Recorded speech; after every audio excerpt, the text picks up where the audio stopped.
School of Language, Literature and Culture Studies, Jawaharlal Nehru University, welcomes you to the National Young Researchers Conference on Contemporary Russian Studies, Language, Literature, Translation, History and Culture. This conference is an opportunity for our young researchers to share their ideas with each other. This is also an opportunity for them to learn from each other. I would like to thank Dr. Richa Sawant and Dr. Vinay Ambedkar. They worked very hard to organize this conference. Our budding scholars in the field of Russian studies have been doing research on Russian language, contrastive linguistics, Russian literature, comparative literature, translation studies, interpretation studies. So this conference gives us all an opportunity to listen to many interesting and thought-provoking papers. Papers will be presented both in Russian and English, I think. Right, Richa? True. So, yes, sir. If you have a look at the programs, you can see that the range of the scholarship is indeed very wide, and our young researchers have been studying various aspects of Russian language, literature, and culture with devotion. And I wish our young researchers all the best. Thank you. And I request Richa ji to invite our Dean, Professor Majan Asif ji, to deliver his address. Yes. Respected Professor Mazhar Asif, I now invite you to kindly address this gathering. wal awwal wal akhir wal zahir wal batin. He is the first, he is the last, he is visible and he is invisible too. Respected Arunim ji, keynote speaker Professor Nilakshi ji, my respected teacher Professor Baryam ji, Professor Meeta Narayan ji, Dr. Richa Sawant ji, my brother Dr. Vinay Ambedkar ji, my esteemed colleagues, students and friends, namaskar and salam. Let me thank Dr. Arunim ji and his team for organizing this kind of innovative ideas where we are addressing to our young generation who are going to do research, path-breaking research in the field of Russian studies in India. My dear friends, this is a research. In Hindi, we call it शोध, अनुसंधान, गवेषण. What does it mean? नए ज्ञान का खोज और पुराने ज्ञान का पुष्टिकरण. This is what it is defined in Hindi. नए ज्ञान का खोज और पुराने ज्ञान का पुष्टिकरण ही अनुसंधान है, परिशोधन है, अन्वेषण है और गवेषण है. In Urdu and Arabic and Persian, it is called tahqiq. Tahqiq means खोज करना, तलाश करना.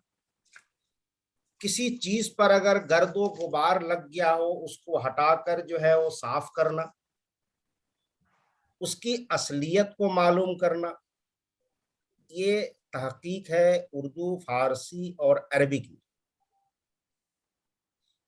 In English, research defined as a method of studying problems whose solution are to be derived partially or wholly from the fact. But unfortunately, for the last 20-25 years, our research, particularly in the humanities and the social sciences, is deteriorating. Let me give you one data.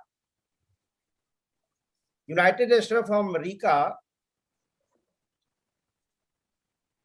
is investing 2.8% of its GDP on research and innovation. Israel is spending 4.3% of its GDP on research and innovation. Unfortunately, in India, only 0.69% of GDP we are investing on our research and innovation. In America, there are 50,000 PhD holders. In India, there are only 10,000 PhD holders. As far as the innovation hub is concerned, in USA, there are 27 innovation hubs. In China, 17, and in India, only 2. This data we collected when we as a team was drafting the national education policy. That's why this data compel us to do something in the field of research. That's why we have very strongly recommended for National Research Foundation. The philosophy behind the National Research Foundation is that so that our research scholar can be benefited from this foundation. But our problem is that particularly those who are the young scholars, we are not actually serious in our research and finding. Let me tell you very frankly. We are doing just we are doing research, but without finding any fact. Just sometime we are copying, cutting, and pasting all these things. There is a clear-cut guidelines how to do research. For example, all of young scholars who are here, they might be knowing that before submission of your thesis, you have to publish 2 research papers in a research journal, and that paper must be outcome of your PhD dissertation. Then you have to present 2 papers in a national or international conference. That topic should also be result of your research paper, this PhD thesis. But it is not happening. When it was clearly said that 2 articles must be published in a research journal, not any article. That article must be outcome of your research. But now the students are submitting any kind of article. Sir, ye to article hai, and it does not mean either it is outcome of not. So my dear research scholar, please be serious. You are getting all kind of scholarship and fellowship. When we were a student at SL, we are not in a position to get this kind of facilities and this kind of fellowship and this kind of a scholarship. But now the things has changed, and my dear young scholar, they are getting number of benefit, number of fellowship, and number of scholarships. So be serious and utilize the money which is sanctioned by the government to do research. And the last request to all of you that I am handicapped. I cannot speak in Russian, and it is my fault, and this is also fault of my friend, majority of whom were from the CRS. They didn't teach me Russian. At least 4, 5, 6 languages they should have been taught me. ये मेरे ज्यादातर दोस्त जो है सब CRS के, लेकिन किसी कमबख्तों ने हमको जो है वो रशियन में 5-6 सेंटेंस जो है वो नहीं सिखा. Otherwise I would have been in a better position to address at least 5-6 sentences to you in Russian. And as Amir Khusru has said, Zabane yar man Turki wa man Turki namidanam. The language of my beloved is Turkey, but unfortunately I do not know Turkey. But here I can say the language of my friend, my beloved, my teacher here is Russian. And unfortunately, I do not know Russian. So I have my apology for that. The last request to all of my young colleagues is that please, when we are doing research, generally in the languages, we especially focus on the life and the work and the contemporary. Please, society and the country has given us a lot. So why not we return back to the society? You take a path breaking topics that society as a whole and we should also be get benefited. Particularly you should concentrate on the regional languages also. Russian ka to influence har jagah hai. In the regional languages we are, in the Indian literature maybe hai, in the Hindi literatures maybe hai. So kindly also focus on this also regional languages, local themes and Indianness in your research and idea with these few words. I once again at my colleague Dr. Richa ji has already welcomed you. I once again on behalf of the school and behalf of the JNU, a beautiful campus and hub of the knowledge and the education, once again I welcome all of you and I pray for God for your better future. Thank you. Namaskar. Thank you very much, sir, for your speech. We'll really listen to the advice that you have given us. The scholars will pay serious attention to their research, do serious research, not just read, but find out the gap, as you have said, and do independent research. We will also pay attention to your thought of having a conference which will relate to Persian studies also. We have common ground. Russia and the Persian Empire has a common ground, and I'm sure there will be many interesting topics where research can be done.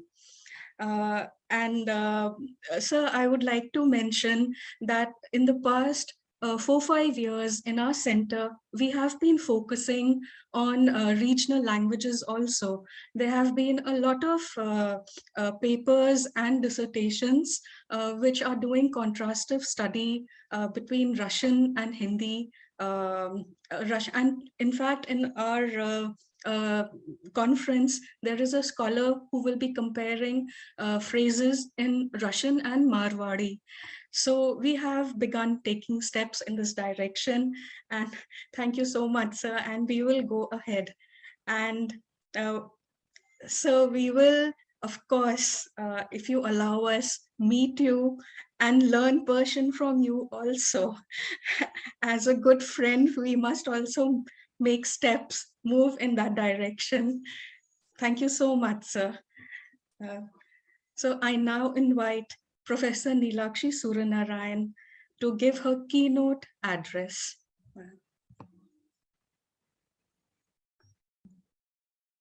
Okay, thank you so much. I would also like to tell Professor Mazhar Asif that, yes, even in this conference, I was going through the papers and there are some very, very, unique topics which have not been taken up earlier. I can say that in my kind of experience of having been in this field. So I think the students are on a right path.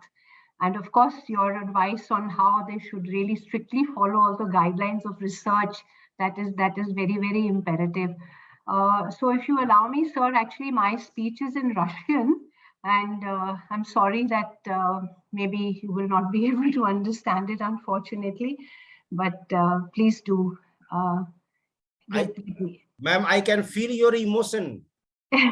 Language is a bunch of emotion, so I can feel the emotion. Please. Thank you. Thank you. Доброе утро, уважаемые коллеги, молодые ученые, студенты, друзья, которые сегодня присутствуют на этой уникальной конференции. Для меня большая честь, что вы пригласили меня выступить с основным докладом, хотя я считаю, что я не заслуживаю этой чести. Но когда здесь присутствует так много моих старших преподавателей, профессор Вариам Синг, профессор Менен, профессор Чаранджит Синг и все другие, они бы справились с этой работой намного лучше. Честно говоря, я не уверенно чувствую себя, не знаю, что полезного я могу сказать на таком мероприятии перед такой образованной аудиторией. Но, тем не менее, я начну с поздравления. Я поздравляю вас, организаторов, за организацию этой конференции, которая, я думаю, является первой такой конференцией молодых ученых.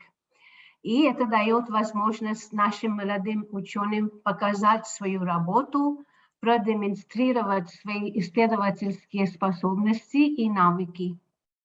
Это хорошая возможность учиться друг у друга, обмениваться мнениями, принимать новых идей и даже критику. Это очень важно. И это возможность для самосовершенствования. Я думаю, что такая конференция действительно замечательная идея, и она должна стать ежегодной традицией. Дорогие наши аспиранты, в настоящее время большинство из вас, наверное, уже хорошо понимает, что исследовательская работа, исследовательский проект – это сложный и в то же время полезный опыт, который требует не только тщательного внимания, но и вложения в него знания и навыки. Такая работа помогает нам провести глубокое оригинальное изучение любой интересующей нас темы. И вы, наверное, уже наблюдаете, что в ходе исследования возникают все новые и новые неожиданные вопросы, которые бросают вас, наверное, в отчаяние. Но не забывайте, что эти же вопросы обычно приводят к новым идеям, к новым поискам и в конечном итоге к вашей собственной уникальной работе. Несомненно, даже самое простое исследование в нашей повседневной жизни открывает неизвестное, позволяет заниматься миром с разных точек зрения и способствует более глубокому пониманию любого явления. В некоторых областях исследование является неотъемлемой частью успеха, а в других областях оно может быть не совсем необходимо, но имеет свое преимущество. А для вас это, конечно, не только преимущество, но и такая необходимость, да? Итак, исследование расширяет нашу базу знаний. Согласитесь, что процесс исследования открывает новые возможности для обучения и роста. Исследование дает нам свежую информацию и побуждает нас находить эту самую свежую доступную информацию. И это зависит только от вас, как вы будете трудиться. В определенных областях, особенно в научных, всегда есть новая информация и новые открытия. И постоянное обновление помогает нам не отставаться, не предоставлять неточную или неполную информацию. Следовательно, это укрепляет доверие к нам. Люди начинают воспринимать то, что мы хотим сказать, более серьезно, когда они узнают, что мы информированы. Поэтому очень важно, чтобы наше исследование должно быть сосредоточено на лучших источниках. Итак, дорогие студенты и аспиранты, вот любознательность, любовь к учебе далеко уведут вас в жизни.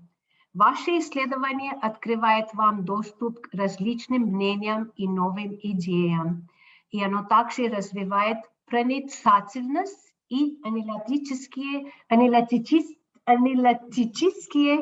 способности. Это вы уже, наверное, наблюдаете. Да? Процесс исследования вознаграждает любопытство. Это я хотела, в общем-то, точно подчеркнуть, что вот любопытство также полезно для здоровья. И исследования показывают, что любопытство связано с более высоким уровнем позитивности, большой удовлетворенности жизнью и меньшим беспокойством. Вполне вероятно, что иногда вы можете падать духом, падать в отчаяние и чувствовать, что ваша работа вообще не движется, что вы не в состоянии закончить ее. Тогда отдыхайте немного и думайте обо всех замечательных качествах, которые вы приобретаете благодаря вашей работе. Качества как терпение, стойкость, мужество и прежде всего глубокие знания выбранной вами области интересов. В последнее время вот русский язык, русская культура, русская литература дают нам все новые грани для исследования. И я очень рада, вот я когда посматривала программу, я весьма впечатлена разнообразием тем, над которыми вы работаете. Различные темы по языку и лингвистике, такие как своеобразная тема, такая своеобразная тема, как лингвокультурологический анализ русских эвфемизмов, пьянства, вот это для меня новое, или интертекстуальные отсылки в политических карикатурах Индии и России, тоже интересная тема очень, или, может быть, the social impact of internet meme. Это все новые такие области для исследования. Интереснее темы и по литературе. Изображение городского квир-пространства в произведении Маргариты Шараповой. Я думаю, что не было такого исследования раньше, да, уже queer studies, это первая, по-моему, работа для русистов. И такая тема, как Understanding the Cultural Industry in the Novel of Victor Pelevin. Я знаю, что Виктор Пелевин непростой писатель, и его вот этот роман Generation P тоже нелегко читается. И еще такая интересная тема, как Portrayal of Gender Women Issues in Алиса Ганеева's novel Bride and Groom. Хорошо, что вы вообще выбираете такие последние работы, современные работы авторов. Есть еще сложные темы по литературоведению, как культурная семиотика, метод творческого восприятия и интерпретации, теория карнивализации Бахтина и кардинальные добродетели, довольно сложно. Сравнение старой и современной России в романе Водолазкина «Авиатор» и Evolution of the Theme of Forced Resettlement in Russian Literature.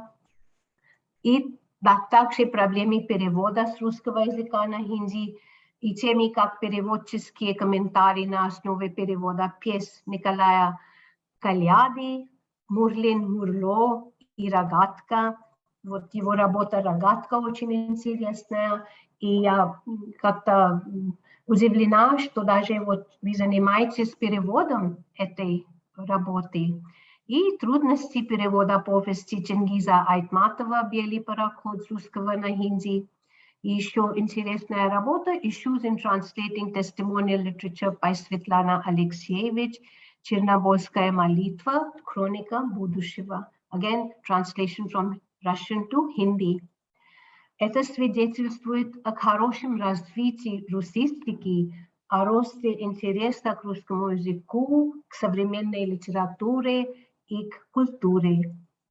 На этой оптимистичной ноте позвольте мне, пожалуйста, закончить свое выступление.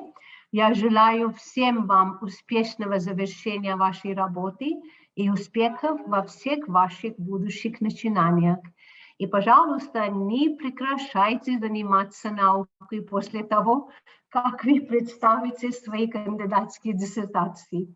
Ваши поиски знаний, ваше желание узнать больше должны продолжаться.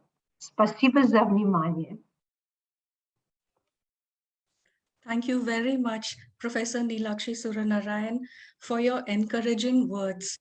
You have paid attention to what a research scholar should be, what should be the qualities that a research scholar should have. uh, the spirit of inquiry. You have highlighted this particular fact in your speech, that this spirit of inquiry gives access to new opinions. It is the base to new research, and it improves the analytical capabilities of a research scholar. Uh, Secondly, you have mentioned that the research scholar should pay attention to research which adds value. In this manner, that research will gain respect uh, and will be considered authentic. This spirit of inquiry also influences the mind. It has a positive effect on the mind of the scholar, and you have highlighted this fact. So, it will be the holistic development of a scholar. It will help him in his journey towards research.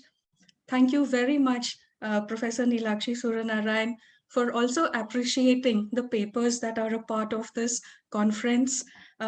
Thank you so much that you have noticed papers which, for the first time, uh, uh, introduce a new topic. For example, queer studies. It is a new topic in the field of Rusistica and the many other topics on lingua cultural studies and on translation studies that you have talked about. We Yeah, are very I want to thank you for giving such a wonderful gist of my of my speech. I mean, you have really put it very beautifully into English. So I think Professor Mazhar Asif has also got an idea of what I said. I yeah, Thank you, I Rita. want I'm most really, welcome. yeah, I'm really honored that you gave so much attention to what I said. Thank you. Spasiba. Pajalasta ma'am, you're most welcome. We are all learning from you. Thank you. So I now invite my colleague and co-coordinator, Dr. Vinay Ambedkar, to give the vote of thanks. Thank you, ma'am. On behalf of Center of Russian Studies, it is great privilege for me to convey the vote of thanks. So to begin with, I would like to convey uh, Professor Mazhar Asif, who is the Dean of School of Language, Literature and Culture Studies, School Jawaharlal Nehru University. So, sir, would like to express our thank you and gratitude to you, and also would like to say that you have always been present for us whenever we go for any request. You are there to help us. So, thank you so much, sir. And addressing, especially if I talk about your address. So you had talked about many things, but talking about the research and the real scholarship of Russian language, how to generate it has been, would be very grateful to our students and to us as well. Thank you so much, sir. Now, I would like to convey our sincere thanks to Professor Nilakshi Narayan ma'am, who is the vice president of Indraprayal and who has always been ready to means whenever we invite her or whenever we request her to, ma'am, please come and talk about these things. She has always been gracious and helpful with us, and she always takes great joy and pleasure in addressing the students. So thank you so much, ma'am. And especially the things she, ma'am, has talked about, if I could put it in other words, like the various stages of research, which our research scholars should pay attention and they should go ahead with it. And especially the fatigue and tired which comes in between the work. That is most important aspect. I mean, if they could conquer that, then they will be able to produce some good work. Thank you so much, ma'am, for your kind words and your uh, remarks. Will adhere to that and will try to go ahead with that. Thank you so much, ma'am. And now I would like to express our thanks to Professor Arnim Bandopadhyay sir, who is the chairperson of CRS and who has always been encourageous and encouraging us to do these innovative things, to bring out these new conferences. And you might have seen that in last 1.5 years, we have been continuously doing a lot of webinars and research. It's all because of the Arnim sir. So thank you so much, sir, for showing us and leading us. And now I would like to thank you, Richa ma'am, Dr. Richa Sawant ma'am, And since this whole idea of conference started with Richa ma'am, we discussed and we talked once that we should have something for our young research scholars, especially keeping in mind nowadays that there are a lot of things happening, but they don't get a proper platform to start since they have just started their journey. So for the budding researchers, we just wanted to give a space where they could come and present their papers and discuss their topics and learn a lot and try to go ahead with the positive attitude in their future endeavor. So I'd like to thank you, ma'am, as well, Richa Sound ma'am. So thank you so much, ma'am. Now, Did it together. Thank you. lastly, I would like to convey my sincere thanks to all the research scholars who have sent the papers especially. We have received around 34 papers for this conference. So I would like to say thanks to all the research scholars as well as the team which of volunteers who are who have helped a lot to organize this conference. So thank you so much. And also to make one announcement that our next session will be starting at 11 a.m. So in between, we'll be taking a break and we'll be reconnecting at 11 a.m. Thank you so much. With the permission of Arnim sir and Major sir, Nilakshi ma'am, Richa ma'am, we may close the session now. Thank you. Thank you. Thank you. Thank you. Thank you so much, sir.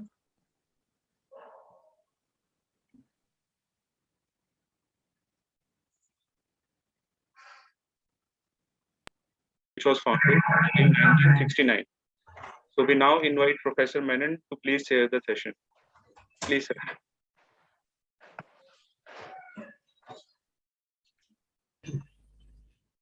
Приветствую всех участников и организаторов сегодняшней конференции.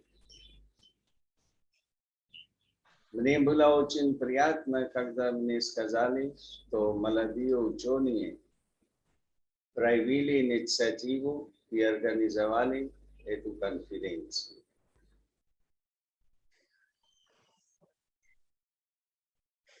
Старое поколение могло что сделать, что успели они, а теперь будущее принадлежит молодому поколению. И сегодня как раз мы послушаем доклады молодых ученых. Я поздравляю организаторов и еще раз приветствую всех вас на сегодняшнюю конференцию. В этой сессии 4 доклада. 2 докладчика по известным им причинам отказались почему-то, но они знают. Первым читает доклад Праник Дуголия. Тема его доклада – языковые средства выражения юмора в рассказах Зощенко и Харишанкара Прасая. Приглашаю Праника.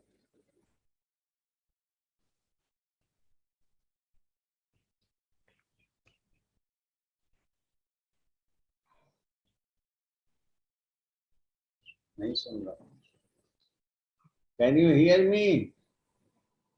Yes, sir. I can hear you. I invite Mr. Duholia. Okay, sir. Уважаемые профессора и дорогие мои друзья, доброе утро. И тема моего выступления – языковые средства выражения юмора в рассказах Михаила Зощенко и Харишанкара Прасая. Языковые средства юмора в рассказах Зощенко и Харишанкара Прасая. Эти выражения содержат в себе разные литературные приемы, которые служат способом выражения юмора и сатиры. Зощенко и Харишанкара Прасая в своих рассказах описывают коррупцию, взяточничество, проблему нехватки жилья и другие проблемы, с которыми сталкивались простые люди в переходном периоде России и Индии. Зощенко рассказывает о жизни народа после революции, Харисенко представил своих рассказах, описывает, как люди страдали после получения независимости страны. Жошенко и Харисенко резко создали социально-политические и экономические положения страны. Лингвистические выражения будут анализированы с точки зрения когнитивного восприятия. В ходе анализа данных будут использованы когнитивные и контрастные методы исследования. Эта работа основывает на когнитивный анализ языковых средств юмора в рассказах Жошенко и Харисенко Парсая. Сейчас мы переведем некоторые примеры из рассказов Жошенко. Первый пример. Касар посмотрел на музыка и сказал, усмехаясь, музык изображен. Ты, Ваше Величество, за место царя изображен. То есть в этом предложении Касар разговаривает с музыком юмористическом тоне. То в своем рассказе Жошенко изображает своих героев в облике простого мужика, который часто пел. Это говорят, что когда человек хочет сказать правду, то он не может говорить прямо. В этом случае он выражает себя после употребления алкоголя. Поэтому в рассказе Жошенко изображает свой герой как пьяный, который говорит правду. Юмор проявляется в том, что в новом режиме на деньгах был изображен портрет простого мужика. При царском режиме на деньгах изобразил портрет самого царя. Сравнение царя с простым мужиком показывает дикотомию. Она служит языковым средством выражения юмора. Касар употребляет личное местоимение «ты» второго лица единственного числа для обращения к мужику со словосочетанием «Ваше Величество». Он должен употреблять личное местоимение «вы» второго лица множественного числа для того, чтобы показать уважение мужикам. Он относился без уважения к мужикам, несмотря на то, что их изобразили на деньгах вместо царя. Второй пример. А тут как раз не начался. Оживление. Вулки стали выпекать. Жизнь одним словом, ключом забила. То здесь автор описывает Анепи одним предложением, то есть оживление, то есть односоставным предложением. Он дальше выражает свое мнение о Непе, употребляя идиоматическое выражение «булки стали выпекать». Жошенко употребляет положительное слово «оживление» в этом предложении, но оно носит отрицательный оттенок. То есть, употребляя положительное слово, он хотел показать пороки и недостатки Непа.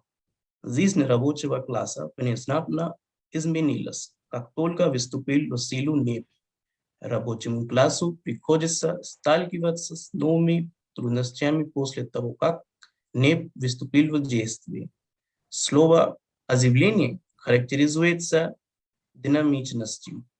Оно носит положительный оттенок, но также имеет отрицательное значение. Жошенко объясняет новые замены, которые ввел Ленин после революции одним словом «оживление» из-за строгой цензуры. Третий пример. Вот думает, попал в мир западный. Я дурак, думает, позабыл, где нахожусь в капиталистическом мире. То в этом предложении писатель использует слово «западное», которое является названием рассказа и несет в себе оттенок сарказма. Запад часто относится к капиталистическому миру. В рассказе рассказывается о том, как друг рассказчика попадает в ловушку, так как не смог открыть двери туалета. Автор сравнивает западные страны с ловушкой. Четвертый пример. Так что это у нас всегда лимонадом зовется. Выполненное законное слово. В этом предложении мы можем ощутить суть юмора. Писатель сравнил две вещи таким образом, как будто они очень похожи по своим свойствам. Автор указывает на две напитки, водку и лимонный сок. хотя оба относятся к одной и той же категории жидкости, но они отличаются по своим ингредиентам, так как водка является алкогольной, а лимонный сок безалкогольным. Они оба по-разному влияют на здоровье после употребления. Сейчас мы переведем некоторые примеры из рассказов हरिशंकर परसाया। भोला राम ने दरख्वास्तें तो भेजी थी पर उन पर वजन नहीं था, इसलिए कहीं उड़ गई।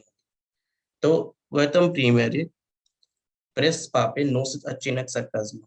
Автор употребляет пресс папы в рассказе, отличается от общего пресс папы по функции. В правительственном учреждении заявления не могут быть отклонены или исчезли, если только у клерка нет никаких либо скрытых мотивов. Чиновники требуют взятки за службу, которую предлагается государством бесплатно. Второй пример. भाई ये भी एक मंदिर है, यहाँ भी दान पुण्य करना पड़ता है. В этом примере автор сравнивает правительственные учреждения саркастически с храмом. Пожертвования или дары в храмах отличаются от взяток, взятые в государственных учреждениях. Брать взятки в государственном учреждении – это не этичный, незаконный поступок. Слово «пожертвование» обладает признаками позитивного акта, но было саркастически использовано в тексте и намекает на взяточничество, которое не считается благотворительным актом. Здесь целое предложение служит средством выражения юмора. Третий пример. विशेषज्ञों ने कहा हाँ महाराज अब भ्रष्टाचार ईश्वर हो गया है. То в этом примере речь персонажа обладает оттенком юмора. Бог является высшим существом и характеризуется положительными качествами, тогда как коррупция считается злым. Здесь коррупцию сравнивают с высшим существом, то есть Богом. Люди передаются этому так, как будто они поклоняются Богу. Их вера в это так же сильна, как и в Бога. Это сравнение показывает, что до такой степени практикуется взяточничество в обществе. Четвертый пример. यह भी लोग जानेंगे कि मैंने कृष्ण से दान नहीं लिया, सौदा किया था, कुछ काल के लिए ईमान गिरवी रखा था. То в этом предложении наблюдается гипербола в том, что мы отдаем в залог имущество на определенное время. Но здесь автор отдает в залог имущество на неопределенное время. Интересно, что вещь, которую мы закладываем, должна иметь физические характеристики, то есть определенную форму и размер. Честность или вера не имеет никакой физической характеристики. Это высказывание обладает оттенком юмора и объясняется тем, что честность или вера не может отдать в залог, так как они являются отвлеченными понятиями. Заключение. В произведениях Зощенко и Персая встречаются разные языковые средства выражения юмора. Он употребляет выражение «ты, ваше величество», то есть это неформальное обращение к мужикам. Это показывает унижение достоинства простого мужика. Зощенко прямо не осуждает новую систему, но с юмором выражает свое мнение одним словом – оживление. Он не похваливает эту систему, а он смеется над системой. Он также употребляет идиоматическое выражение «вульки стали выпекать». Но дальше в рассказе мы знаем, что герой остался без жилья. То в этом случае наблюдается ирония, и она служит средством выражения юмора. Харисенко Персай показывает, что одно и то же слово может иметь разные значения в зависимости от человека. Пресс папы обозначает вес, но для чиновников вес обозначает стоимость или ценность службы. Чиновники требуют взятку за службу, которую государство предлагает бесплатно. То есть, иными словами, юмор выражается с помощью игры слов в рассказах об писатель. Спасибо за то, что слушали меня внимательно. Спасибо, Пранит, за такой интересный и подробный рассказ.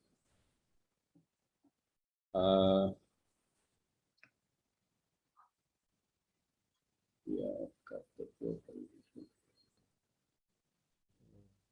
У кого вопросы будут?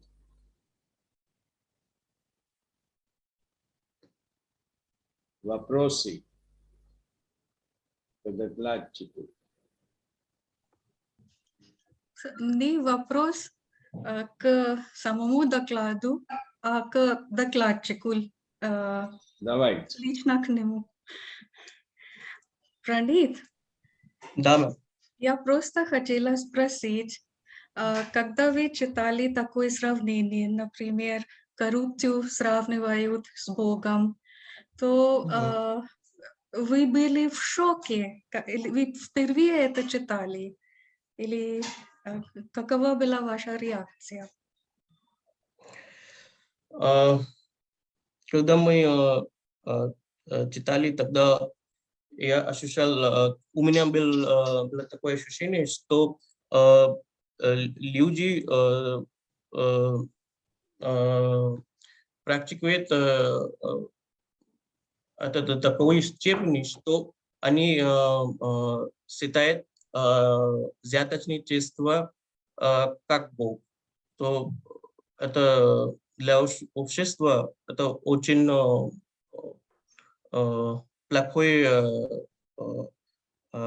плохая практика, и у меня было очень серьезное впечатление. Ну, я думаю, тут не сравнивают коррупцию с Богом, а о коррупции говорится с юмором. Вот в этом это и есть роль юмора. Речь идет о коррупции, но он выражает это через такие предложения, через такую лексику, которую обычно мы употребляем для Бога. В этом это и есть суть юмора, я думаю. Понятно, понятно. Да? Можно, Да. Давай.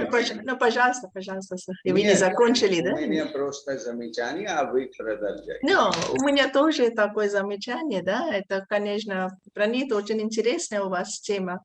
Но Спасибо. просто хотела узнать, когда вы сравниваете, но обратили ли вы внимание на какие-то стилистические особенности, которые возникают между двумя языками? И если да, то как вы это переводите, да? Какие вот способы можно употреблять, чтобы вот передать такой стилистический оттенок, особенно связанный с юмором? Потому что юмор это выражается разными способами, да? В разных культурах. Да. Какой ваш... Иногда юмор выражается лексическими средствами, а иногда стилистическими средствами. То здесь в ходе нашего анализа мы заметили, что иногда юмор выражается одним словом, а в некоторых случаях юмор выражается целым предложением. Да? То здесь я переведу один пример, где юмор выражается целым предложением. Да? Сейчас. तो भाई यह भी एक मंदिर है, यहाँ भी दान पुण्य करना पड़ता है. तो в этом предложении слово дан पुण्य, это словосочетание дан पुण्य, оно не носит юмор. А целое, когда мы анализируем целое предложение, то мы понимаем, что целое предложение вместе выражает юмор. So Вот, я думаю, что это и стилистические средства. Пример тоже, где юмор выражается с помощью гипербола, то это тоже стилистический пример. Да. Вы еще работаете, это может быть, можно обращать внимание на такой факт, и еще отдельно можно дать такие примеры, да, такие вот это, не только примеры, такие вот все вот это контекст, где вот употребляется такой способ, потому что это нелегко. И Да. когда вы встречаетесь с этим способом, то это можно как-то дать определенное описание, да? Ну, спасибо, Да. спасибо. Да, я Да, думаю, молодой ученый учтет все эти предложения при дальнейшей работе. Вот хотел сказать, что мне лично было очень приятно послушать этот доклад, потому что вот я удивляюсь, как мои вчерашние студенты говорят таким хорошим русским языком. Правильное произношение, правильная интонация и доклад содержательный. Мне было очень приятно. Спасибо большое. Спасибо вам большое за добрые слова. Пожалуйста. Теперь я приглашаю Аршканта. Тема его доклада «Изображение эмоций» в книге Ридиарда Киплинга, книга «Джунглей». Пожалуйста, Аршкант. 10 минут вам дается. Да, сэр. Доброе утро из России. Меня зовут Аршкант, я аспирант. Тема моего доклада «Изображение эмоций» в книге Рудиарда Киплинга, книга «Джунглей». Depiction of emotions in Rudyard Kipling's The Jungle Book. Английский термин «эмоция» происходит от латинского происхождения, что означает «вичи» или «отойти». В латинском языке «пати», что означает «страдать» или «быть жалким». В греческой лексикологии это означает «пафос», который переводится как «страдать». И в санскритском языке нет общего термина для выражения «эмоция». Ведана, Бхава, Кама, Викара или раса являются индийским эквивалентом эмоций. Эмоция – это универсальное явление. Люди испытывают разные эмоции, положительные и отрицательные. Великие индийские и греческие философы считают, Просьба немножко погромче. Окей? Да, сэр. Великие индийские и греческие философы считают, что эмоция выключает в себя познание. Без познания люди не могут испытывать эмоции. Чарльз Дарвин сказал, что эмоция могла эволюционировать вместе с эволюцией человека. Демокрит, он был один из досократических философов. Он пишет, лекарства извлечают тело от болезни, а мудрость освобождает душу от эмоций.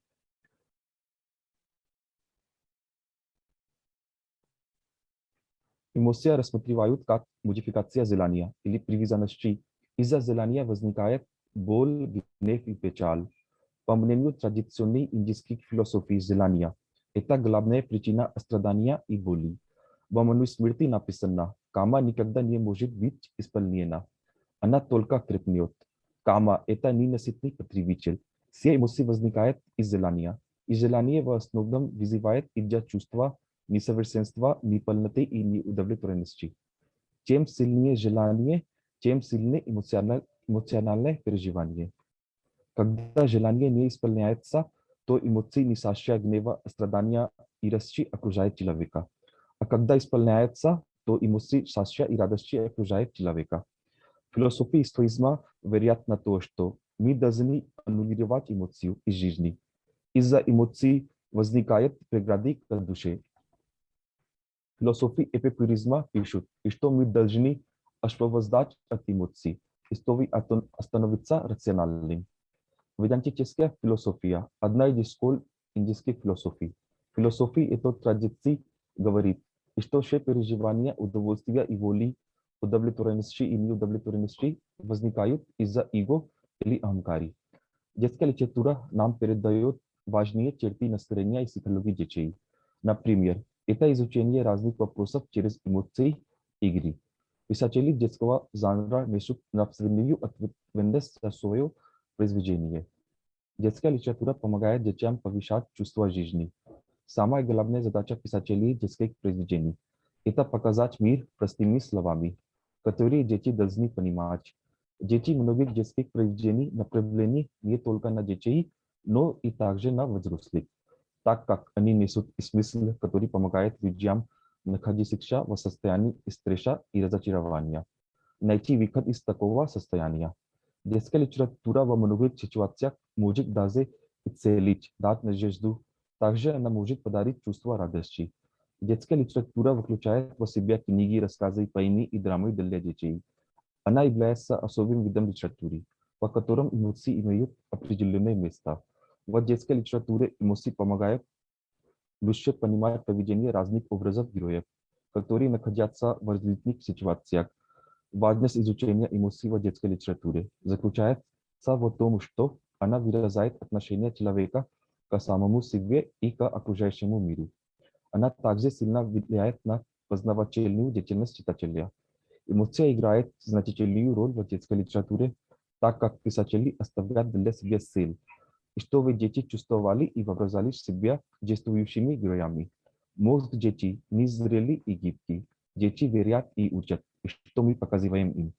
Писатели используют эмоции в детской литературе, в том числе, чтобы дать им моральное образование.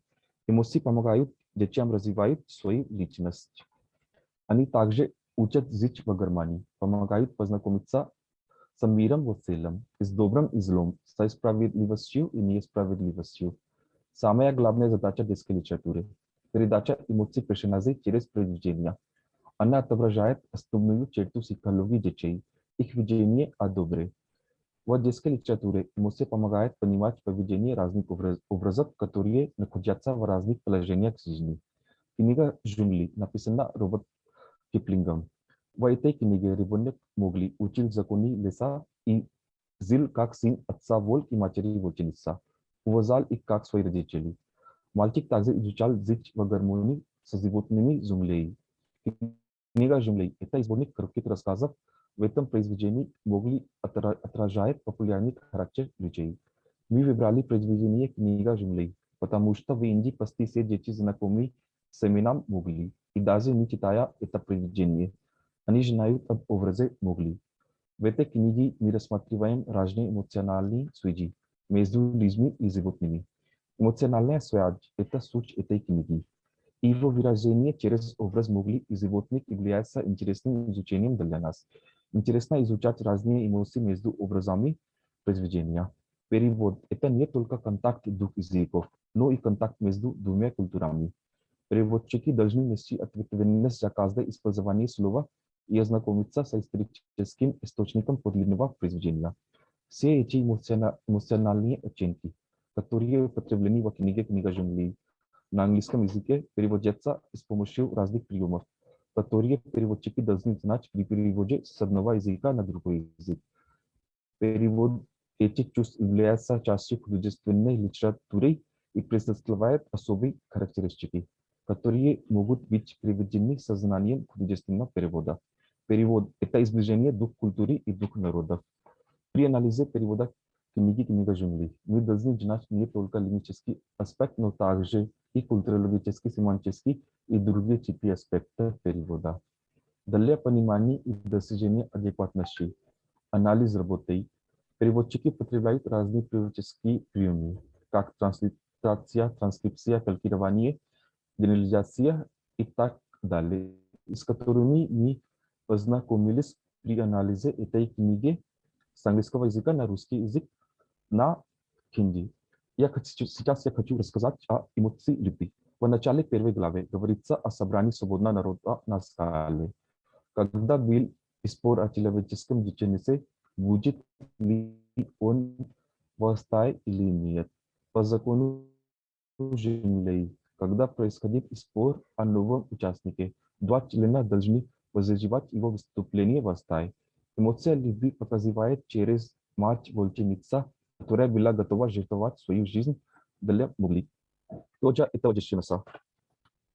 Спросил Акела, то есть свободного народа хочет говорить. Ответа не было, и мать-вольченица приготовилась к бою, который, как она знала, будет для него последним, если дело дойдет до драги. Это предложение переводится на हिंदी как अकेला ने पूछा इस बच्चे के बारे में कौन बोलेगा आजाद लोगों में से कौन बोलेगा कोई जवाब नहीं आया माँ ने सोचा अगर लड़ने की ही नौबत आती है तो मुझे आखिरी बार लड़ने के लिए तैयार होना है और उसको языке употреблена словосочетание приготовилась к бою которое является ярким примером любви и поддержки животного к мальчику. Перевод на хинди дает описательный вариант такого же сочетания. В русском языке есть конструкция тоже этого детенеса, но на хинди есть простой перевод со словом «бачча». В русском языке употребление слова «детеныша» для Мowgli показывает любовь волка к Мowgli как свой сын, как будто он не ребенок человека, а именно их сын.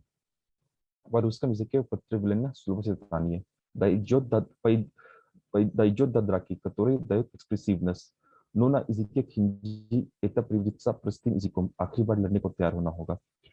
Эмоция гнева. Это событие произошло в начале первой главы, когда Табаки сказал отцу Вол и матери Вольченица, что Шер Хан поменял места охоты. Шер Хан был тигром и врагом Мowgli. Закон земли не разрешает животных, чтобы поменять места охоты до информации. Эмоция гнева показывается в начале первой главы через данный пример. Не имеет права сидеть начал отцет волк. По закону земли он не может менять места охоты. Никого не предупредив, он испугает всю дичь на 10 миль. Кругом आमीने चेपे नादा अखोचिसा जद्विक पिता भेड़िया गुस्से से कहने लगे उसका कोई हक नहीं है जंगल के कानून के हिसाब से बिना पहले से बताए वह अपनी जगह नहीं बदल सकता वह 10 मील के दायरे में सब शिकारों को डरा देगा मुझे तो इन दिनों 2 के हिस्से का शिकार करना पड़ता है Ми можем замечать, что перевод с английского языка на русский не имеет перестановка, но при переводе на язык хинди переводчик употреблял переводческую трансформацию. Это перестановка.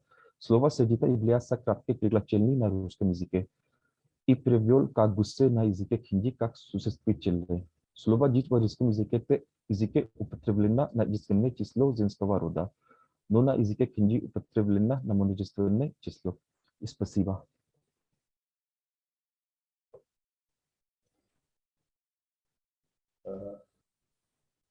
У нас есть время, мне сказали, поэтому я разрешаю подробное обсуждение доклада. Если у кого есть вопросы, пожалуйста.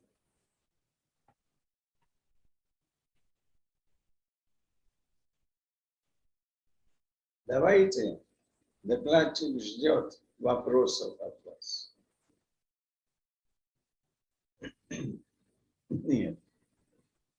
Окей. Ачкан, вот вы в основном говорили о положительных эмоциях. Или вообще только один раз упомянули слово гнев. Да? Да, сэр. Вот какие эмоции в основном замечаются в этом произведении? Сэр, в этом произведении мы рассматривали разные эмоции, но я только... Немножко подробно вы могли бы нам рассказать? Сэр, в этом произведении мы рассматривали разные типы эмоций, но я как эмоции любви, эмоции поддержки, эмоции гнева, эмоции ревности и ненависти и эмоции тоже страха. Но я только как это собирал 2 примера: эмоции любви и эмоции гнева. Да, вы приводили один пример, где вы хотели нам объяснить, как эмоция гнева влияет. Других примеров нет у вас, да? Или есть? Да, сэр, у меня есть пример эмоций любви. Давайте 2-3 примера. Да, сэр, эмоции любви. Тоже это девчонка спросил Акела. То есть свободного народа хочет говорить. Ответа не было, и мать волчица приготовилась к бою, который, как она знала, будет для нее последним, если дойдет до драги. В русском языке употреблено словосочетание «приготовилась к бою», которое является ярким примером любви и поддержки животного к мальчику. Перевод на хинди дает описательный вариант такого же сочетания. В русском языке есть конструкции тоже этого девчонства, но на языке хинди есть простой перевод со словом «бача». В русском языке употребление слова «девчонка» для мугли, который показывает любовь волка к мугли, как свой сын, как будто он не ребенок человека, а именно их сын. В русском языке употреблено словосочетание «дойдет до драки». Ну, хватит, Ашкан. Это вы рассказываете, вот как все это передается в языке Индии. Да? Переводе. Да, сэр. Okay. У кого еще есть вопросы? Ну, Харш, у вас еще есть, да, это положительные и отрицательные, да, черты, да? Вот сэр сейчас спрашивает, то вы только говорили о гневе, да? Но в рассказе еще есть отрицательные черты. Это какие вы заметили? Заметили ли вы еще какие-то неположительные черты в поведении мугли и вот других животных джунглей, да? Заметили ли вы? Да, мэм. Через характер мугли и багира мы можем замечать эмоции поддержки и любви. И через мугли и шерхан мы можем заметить эмоции гнева и ревности и тоже ненависти. Да, ревность есть, ненависть есть, это все, да, это все черты есть, да. Да, И вы нашли примеры тоже, да, примеры, которые связаны с этими чертами. Да, мэм. Ну, не говорили об этом, поэтому думали, что только гнев есть и только вот любовь есть. Но это очень мало, да, потому что это рассказ, это не такой маленький рассказ, да, и вы говорите о целом рассказе. Поэтому надо было бы это добавить в своем докладе. То есть эти такие тоже черты, хотя вы обратили внимание как примеры только на оттенок любви и гнева. Ну, поведение человека это показывается только не через два признака, да? Есть разные признаки и разные черты, которые показываются. Поэтому это казалось бы только два. Надо было бы еще добавить, да? Вы хорошо выступили, но вот в виде предложений я тоже хотел бы сказать, что в самом начале вам надо было вообще говорить о эмоциях, а потом о разных типах эмоций, а потом перейти к эмоциям, которые вы хотели разбирать в своем докладе. Вот это я как-то заметил. Хорошо? Ладно.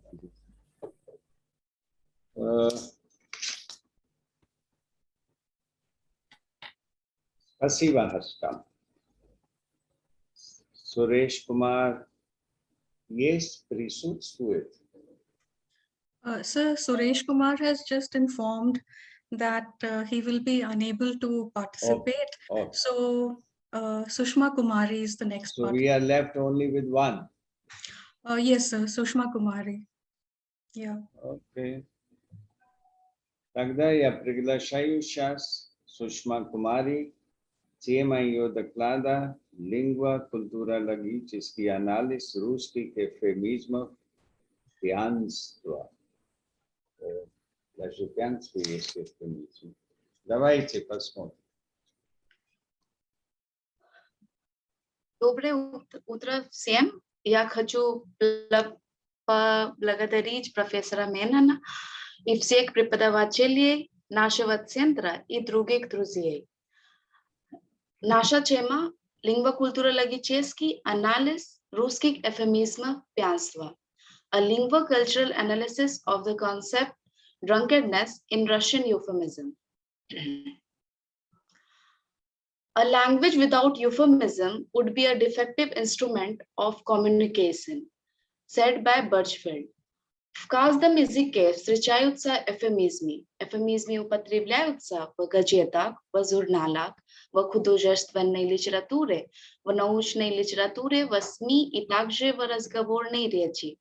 Эвфемизмы представляются как для говорящего, так и для слушающего словом.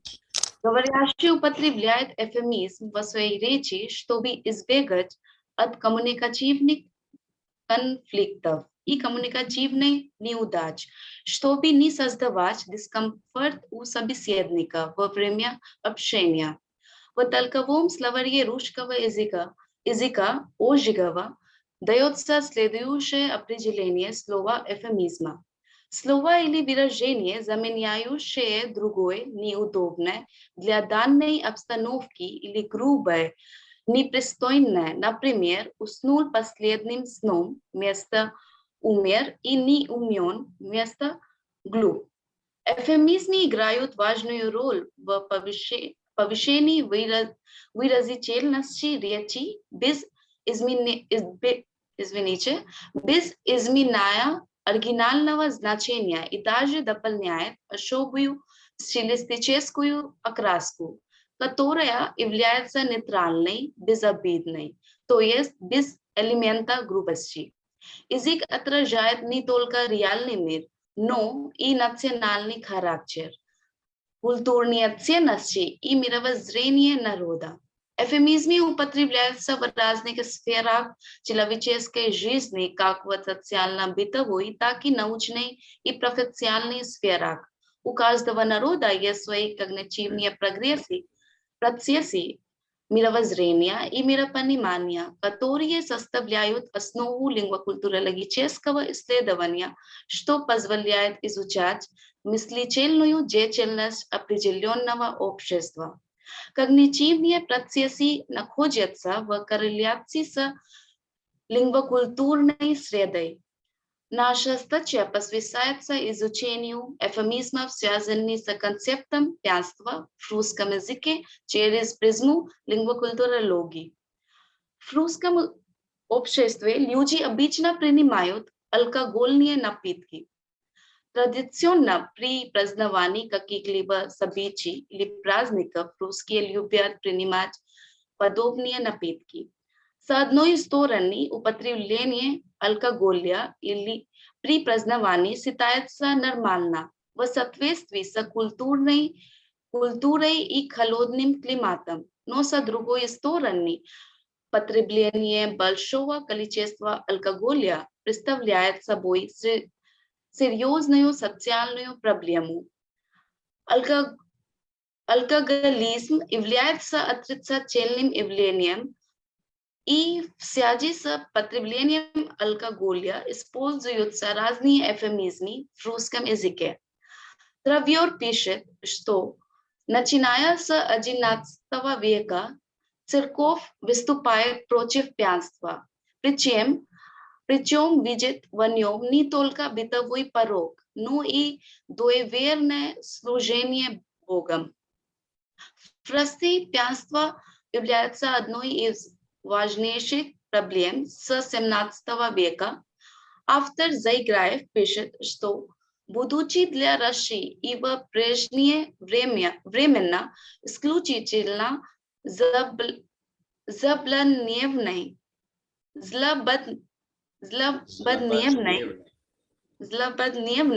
проблема пьянства в начале XXI века приобрела особенно болезненный для общества характер.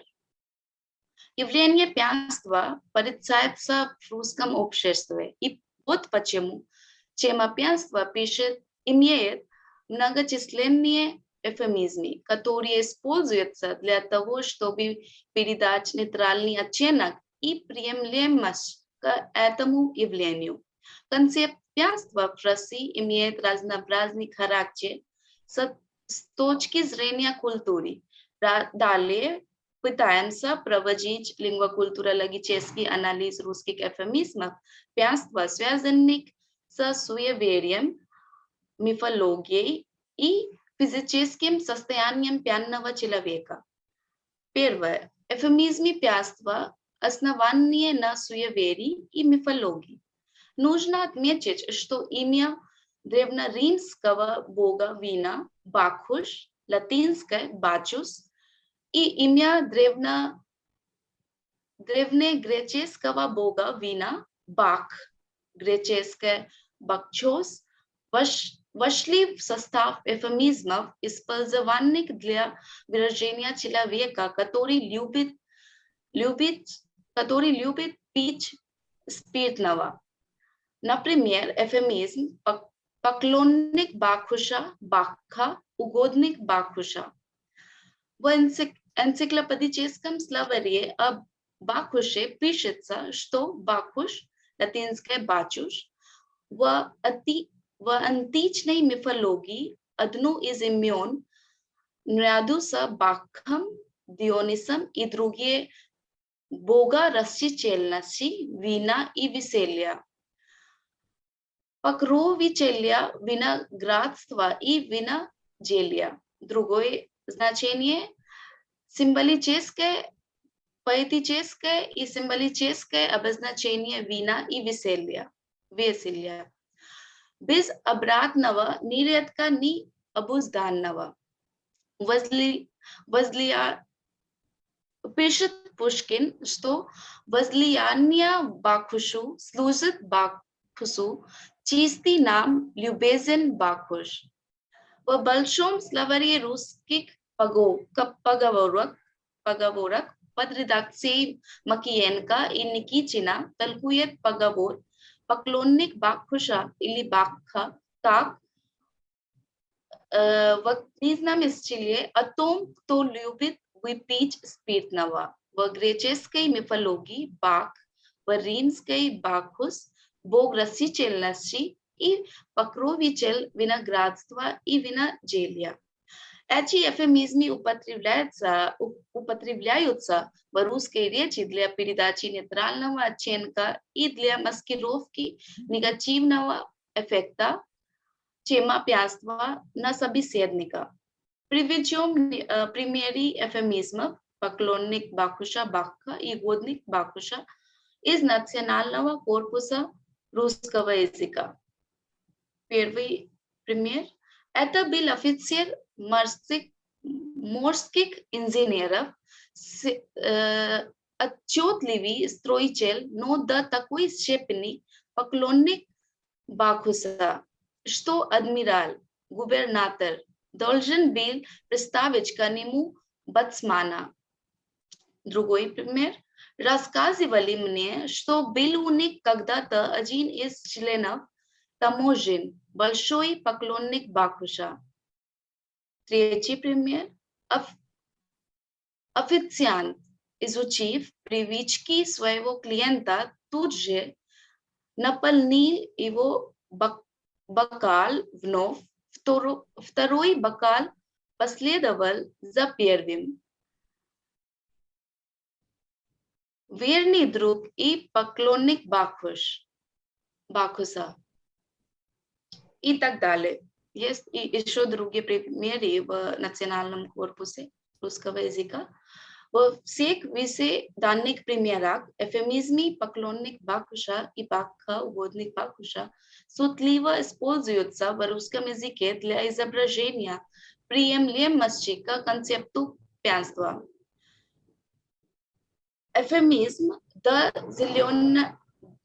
зеленого змея или змей используется вместо напиться в русском языке. По мифологии зеленый змей – это символ бога растительности, вина и веселья, то есть символ Диониса и Бакхуса. Дэн Ушаков в своем толковом словаре определяет слово «змей» как дуаль в образе змея в христианской мифологии. Змей в русской мифологии представляет крылатый дракон. Так появилась фразеологизм до зеленого змея symbolizuję silna pianowa человека и для обозначения человека в состоянии сильного алкогольного опьянения. С другой стороны, в русской культуре зеленый змей является символом водки и спиртных изделий. В этом примере замечается феномен олицетворения, так как обозначение спиртного осуществляется посредством одушевленного предмета, то есть змей. При этом зеленый не означает цвет зеленый, а то есть напиток и спирт с удобренными травами.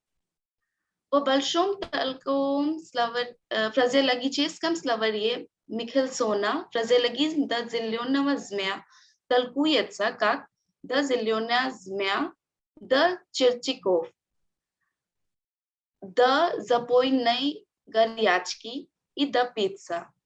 Выражение до зеленого змея широко употребляется в русском языке для сильнейшей степени опьянения. Вот некоторые примеры использования обсуждаемого выражения эвфемистического характера. Первый пример. И образовался он в роде как запойный. Месяц работает, неделю пьет. 4 месяца не зеле, 2 в грубе. До зеленого змея допивался. Из национального корпуса русского языка. Второй пример. После него в Линополе священником был отец Демьян, который сильно запивал и напивался подчас до зеленого змея, и у него даже повыше было Демьян змеевец. Третий пример. Вот и яр. Весь освещенный со своей беседкой и чересой, укутанным в снег, хочется напиться до зеленого змея, крикнул учитель. Там вот одного воздуха опьянешь. По христианской мифологии от евангельского эпизода моления о часе появилось выражение как пить, запить горькую или мертвую, пить горькую чашу и запить горе, которые используются как эвфемизмами, то есть для обозначения предаваться безудержному пьянству и пить запоем. В настоящее время эвфемизм пить и запить горькую используется в отношении к человеку, который пьет из-за одиночества, тоски и страдания. Этот эвфемизм используется в разговорной речи для выражения беспрерывного опьянения кого-либо по количеству, облегчения тоску, горе и уныние.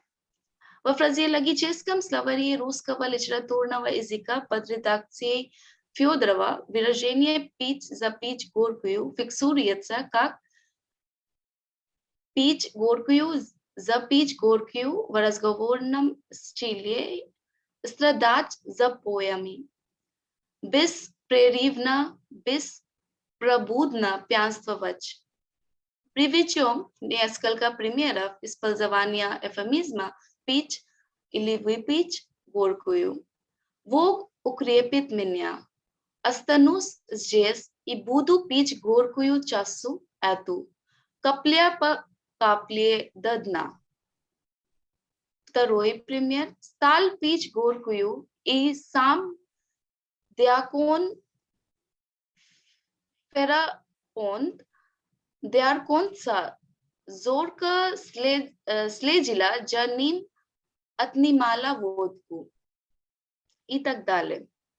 Как наблюдается, что обсуждаемые эвфемизмы имеют античную мифологическую окраску в своем формировании, для указания на пьяного человека или человека в пьяном состоянии. Эвфемизмы выступают в роли маскировки и вуалирования этого вредного порока человека. Второй – это эвфемизмы, связанные с физическим состоянием пьяного человека.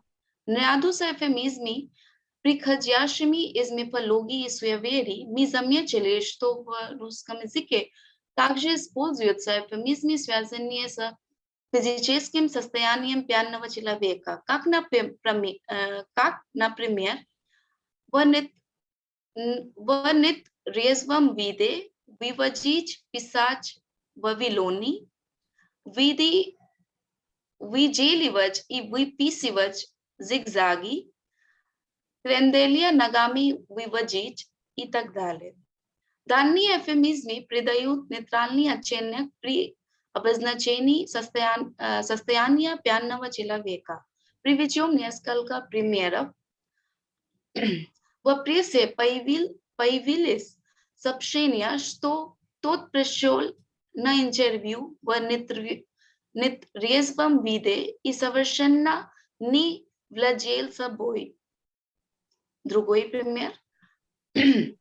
Пьяная шеренга, выделивая ногами кренделя, то идет прямо, то вдруг, как он утргана, вся посунется вправо. И другие. Все эти эвфемизмы придают нейтральный оттенок к пьянству или пьяному человеку и улучшают характер денотата, то есть пьянства. Проанализировав эвфемизмы, можно сказать, что язык и культура влияют друг на друга. Они тесно связаны, и поэтому немысленно представить существование одного без другого. Нам кажется, что изучение эвфемизмов, связанных с концептом пьянства в данном подходе, поможет филологам, особенно иностранным, в понимании национально-специфических особенностей речевого поведения русского общества. Спасибо всем. Спасибо за внимание. Спасибо, Сушма, за такой интересный доклад. Но мне почему-то показалось, что вот большинство примеров, которые вы привели сегодня, это фразеологизмы, да? Да. А вот лексических примеров у вас мало. И вот примеры, которые вы приводили, они, например, в народе я не слышал. Конечно, они существуют в русском языке, но они в основном существуют в литературном, высоком языке. А как разговаривает между собой русский народ, например, те, которые жили там даже 5-6 лет, я думаю, они редко слышали такие эвфемизмы. А читали, это я знаю, встречаются в литературе. А вот где обычные эвфемизмы? Есть у вас какие-нибудь примеры у вас? Обычные примеры тоже есть там. Например, на веселье и готов и так далее. Но я здесь... Алло? Да. Здесь я анализировала, как язык и культура связаны и какие мифологические средства там есть, как в суеверии и мифы. От мифов Дело в том, что тема-то у вас обобщающая такая. Я ожидал, что вы будете говорить о всех видах эвфемизмов. Да? Поэтому у меня такое впечатление создалось. Время было ограничено, да? Но я сказал, что у нас ограничений нет. потому что докладчиков мало. Но все равно было очень интересно. И поскольку вы работаете сейчас в области эвфемизмов, как вы думаете, со временем эвфемизмы теряют свою основную роль и слова, что я хочу спросить, я объясняю другими словами. Например, слова, которые в какой-то период рассматриваются как эвфемизмы, через 20-30 лет они могут потерять эту способность. Есть такие примеры? Какие? Есть такие примеры, как угодник, бакуша. Эти примеры использовали в древности, и сейчас тоже используются, но редко. Но в современном времени есть еще другие новые эвфемизмы, которые употребляются как жаргоны или между студентами или между коллегами, как на веселье, веселый, готов и так далее. Эти все у меня вопрос был немножко другой. Я думаю, что слова, лексика, которая в какой-то период считалась, рассматривалась как эвфемизм, через 20 лет, 30 лет теряет эту способность. И она тоже становится грубой, неприличной. Может так случиться? Дисэвфемизмы. Такие слова являются дисэвфемизмами. Да, есть примеры, но в моем статье я не так глубоко читала. Я буду... В следующий раз надо говорить о типах эвфемизма. В следующий раз учтите вообще, что такое эвфемизм, как они ведут себя в языке.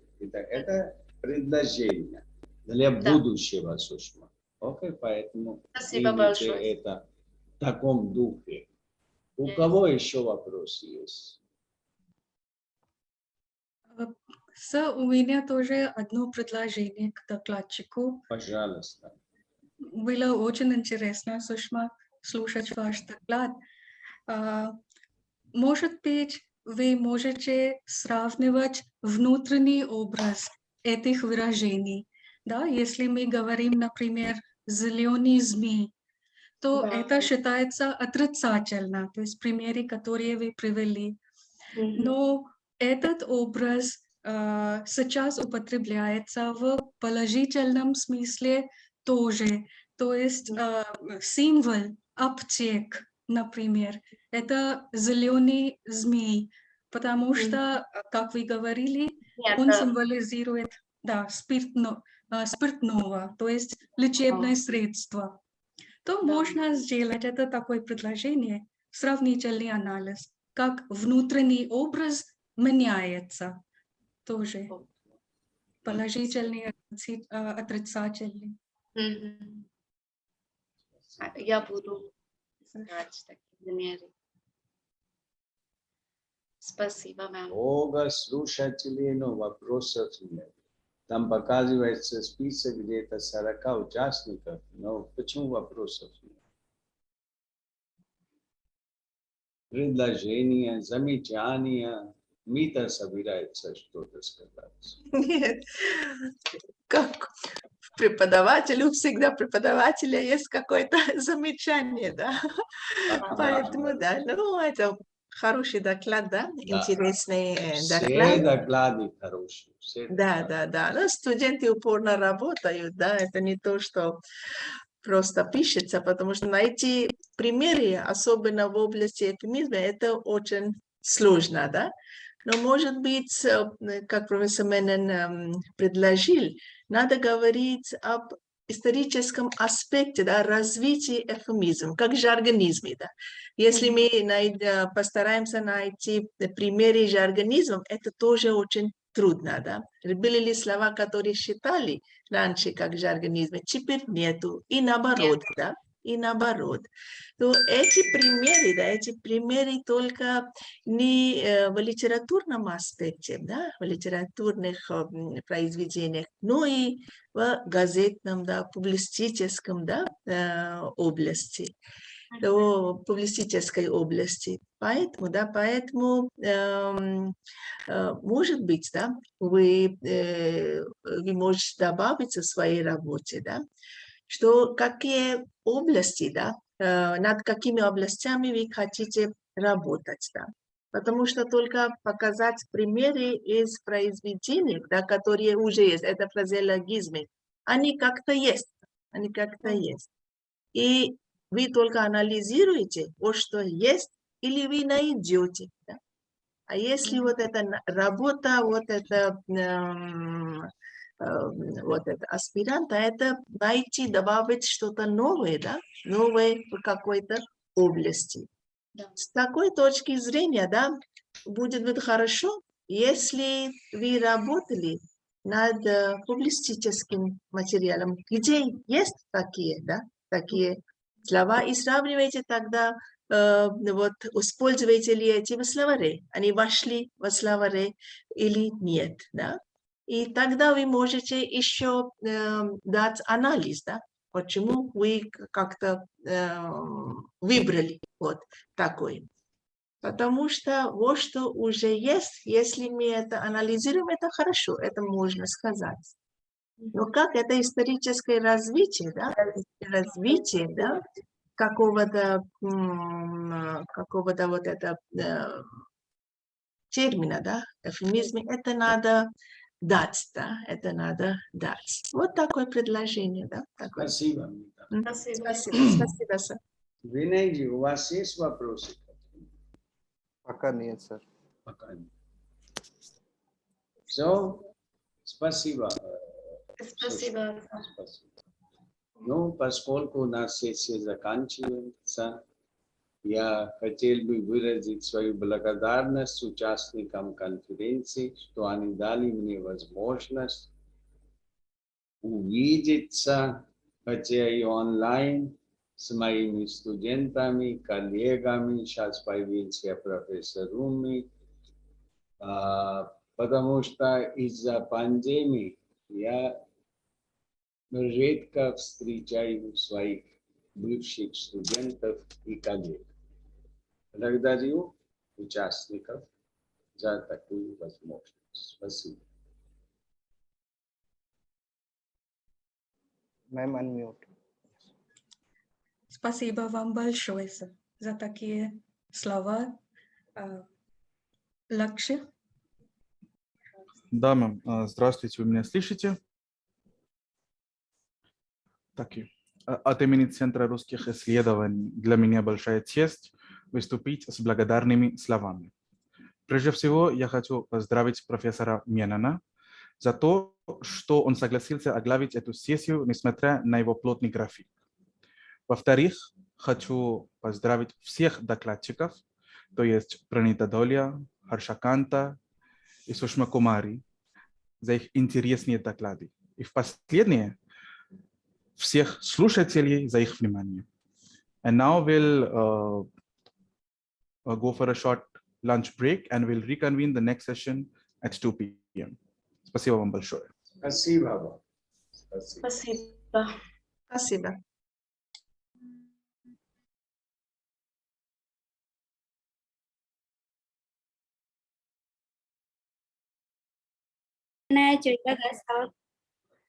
Пространство. Кроме этого, городские рассказы 21 века описывают персонажей и места, которые предполагают заботу о социальной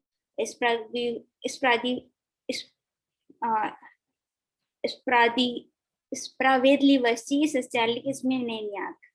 Если мы ищем сказку со счастливым концом, где хорошие персонажи делают хорошие вещи, и злые персонажи делают плохие вещи, мы должны избегать городской прозы.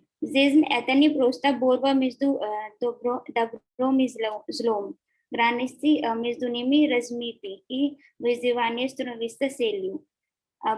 Большинство историй в этом жанре трагичны, и многие из них являются автобиографическими основаниями на личном реальном жизненном опыте. Queer пространство выключает по себе несколько вопросов, таких как идентичность и различия, тело и сексуальность, а также повседневное существование и социальную жизнь с экономикой, культурой и политической построенных общества. Действительно, со всем тематическим спектром сопротивления сексу и гендерной нормативности. Маргарита Сарапова, лауреат нескольких литературных премий, российская писательница, обращает внимание на нюансы российской городской квир-жизни.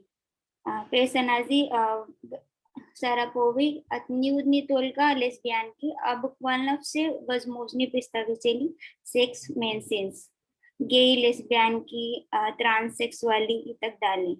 Она указывает на культурное социальное давление в гетеросексуальном обществе, которое испытывают их персонажи за то, что они гомосексуалисты. «Туманный мальчик» — это произведение появилось в 2008 году в публикации «Queer» о гомосексуальной любви. Все события рассказа происходят в саду главного героя русского человека. «Туманный мальчик» — это фантазия 29-летнего русского человека, который живет в Лондоне и совершенно не знает английского языка, поэтому у него нет друзей. Ему скучно от одиночества.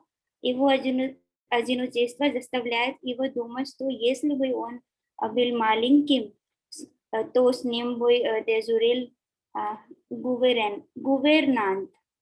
Он хочет с кем-то поговорить. Он устал целый день бродить по дому и по саду. Он чувствует себя отделенным от общества. Автор так грустно изображает жизнь человека, что в одиночестве он даже разговаривает со садом, как будто это его единственный друг, который тоже не разговаривает. Он видит туманные облачка в саду. Это растет и приобретает разнообразные очертания. В конце концов, оно оформилось в человеческую фигуру. Эта человеческая фигура двигается. Ему казалось, что это мальчик, и вскоре и полностью убедился. В течение рассказа этот туманный мальчик ловко прыгнул и уцепился за ветку яблони и сел на нее верхом. Тут же главный герой рассказа беспокоился, что упадает и сломает ноги. Он его предупреждает, хотя мальчик избегает общения и смеется.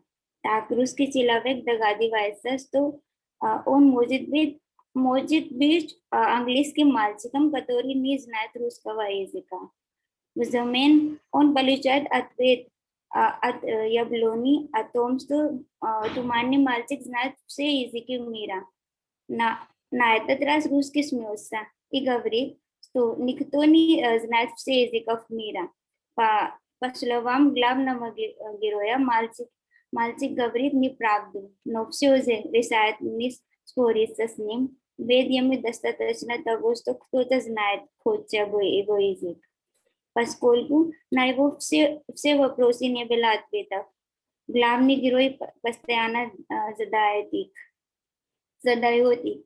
После всех усилий, приложенных русским человеком, он устал и решил дождаться его достичь путь, пока немного рассеется утреннего туман.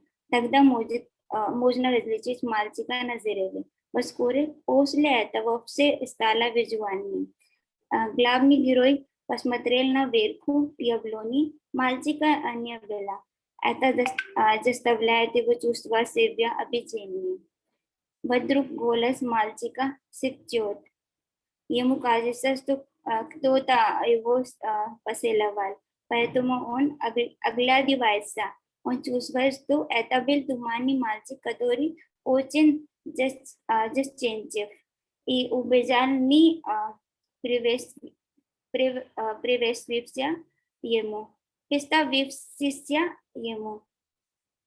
Он вспомнил сиход из поселой. Он верит, туманный мальчик обязательно вернется. В конце рассказа автор поднимает много вопросов против гомосексуальных любви в обществе, чувствуя свою любовь к туманному мальчику. Я цитирую текст, поскольку он говорит своими словами. Я чист, мои помыслы чисты, я хочу любить, я люблю тебя, а завис мой ласковый туманный друг. Я устал скитаться по туманным дорогам жизни без тебя. Я страдаю, я умираю за зива. Будь со мной, будь со мной, будь в мне, будь. Нет зряды, нет пошлости, нет радости, есть только ненаполнение самим собой. Каждый ищет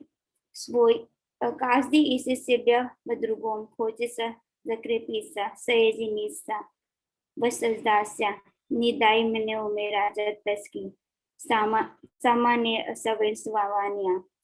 Я страдаю, я плачу, я очень одинок, будь со мной, полюби меня, туман, туман, туман.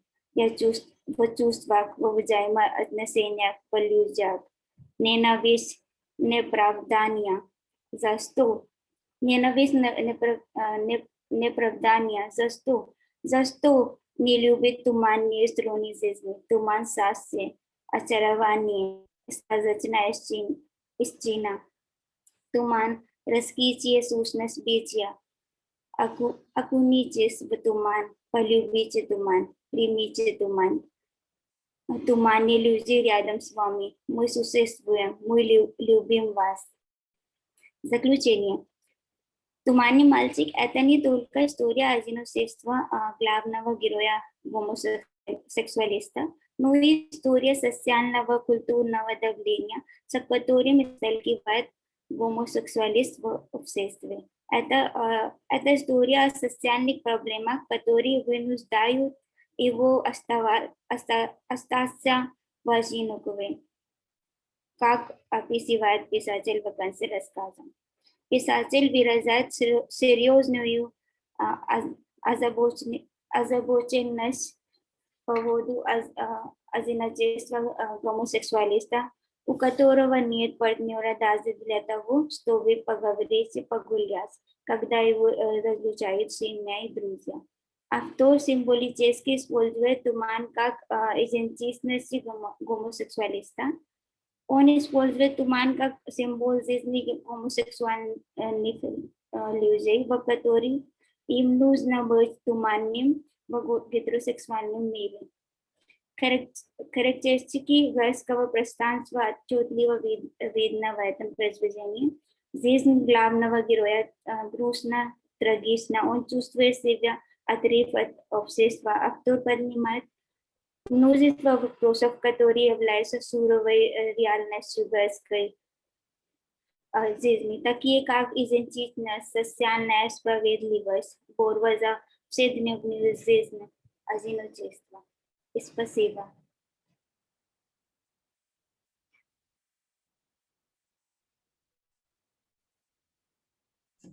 Спасибо, мисс Джоди.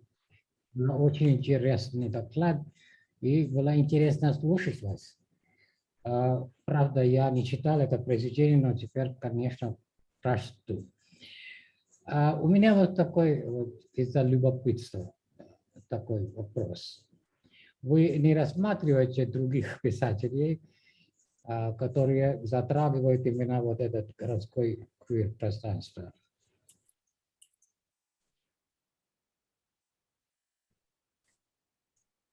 Не, не слышно вам.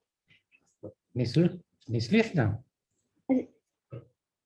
Слушайте меня, да? Да, да, сейчас. Значит, я просто вот так из-за любопытства хотел спросить вас, кроме Маргариты Шараповой, вы тут рассматриваете еще других писателей или поэтов, которые затрагивают именно этот вопрос городской квир-пространства? Я пока не читала никакого произведения про других писателей, ну, по этой теме. Было бы интересно, правда, если будем смотреть, как другие вот, смотрят на этот вопрос, да? Мне так кажется. Пожалуйста, ваши вопросы, аудитория. Докладчики тоже могут задавать вопросы, тут никакого запрещения нет. Да, доктор Vinay Ambedkar. Yes, sir. I don't have question, but I have just a suggestion for Jyoti that if you have heard Nikolai Kolyada, he's into theater and contemporary play, and he also talks about these taboo spaces. Okay, if you see Ragatka, there again, some short description is there. So maybe you could look for the contemporary, not just into the prose only, in theater as well. You'll find some parallels. Thank you, sir. Yeah, that's a good suggestion. But Kolyada actually in Ragatka is talking about more or less, you know, like Vinay said, that some taboo kind of space, right? And it's a very interesting play, by the way. Have a look. I think that will increase your horizon, right? Так, пожалуйста, еще вопросы, замечания. Нет? Ну тогда следующего докладчика приглашаю, доктор Sudarshan Raja. Topic is understanding of the cultural industry in the novel of Victor Pelevin, Generation P. Dr. Sudarshan, пожалуйста, вам слово. Спасибо. Здравствуйте всем. Sir, can I share the PPT? Just a minute, Sudarshan. Okay. Done, Sudarshan bhai, I think you can share it now. Please try. Okay, let me try.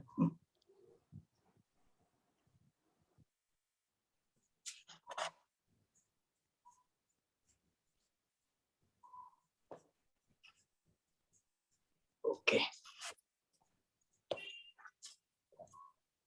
О, भाई साहब. Okay, это видно, да? Да, все видно. Все правильно. Да, тема моего доклада — это понимание культурной индустрии в произведении Виктора Пелевина «Поколение П».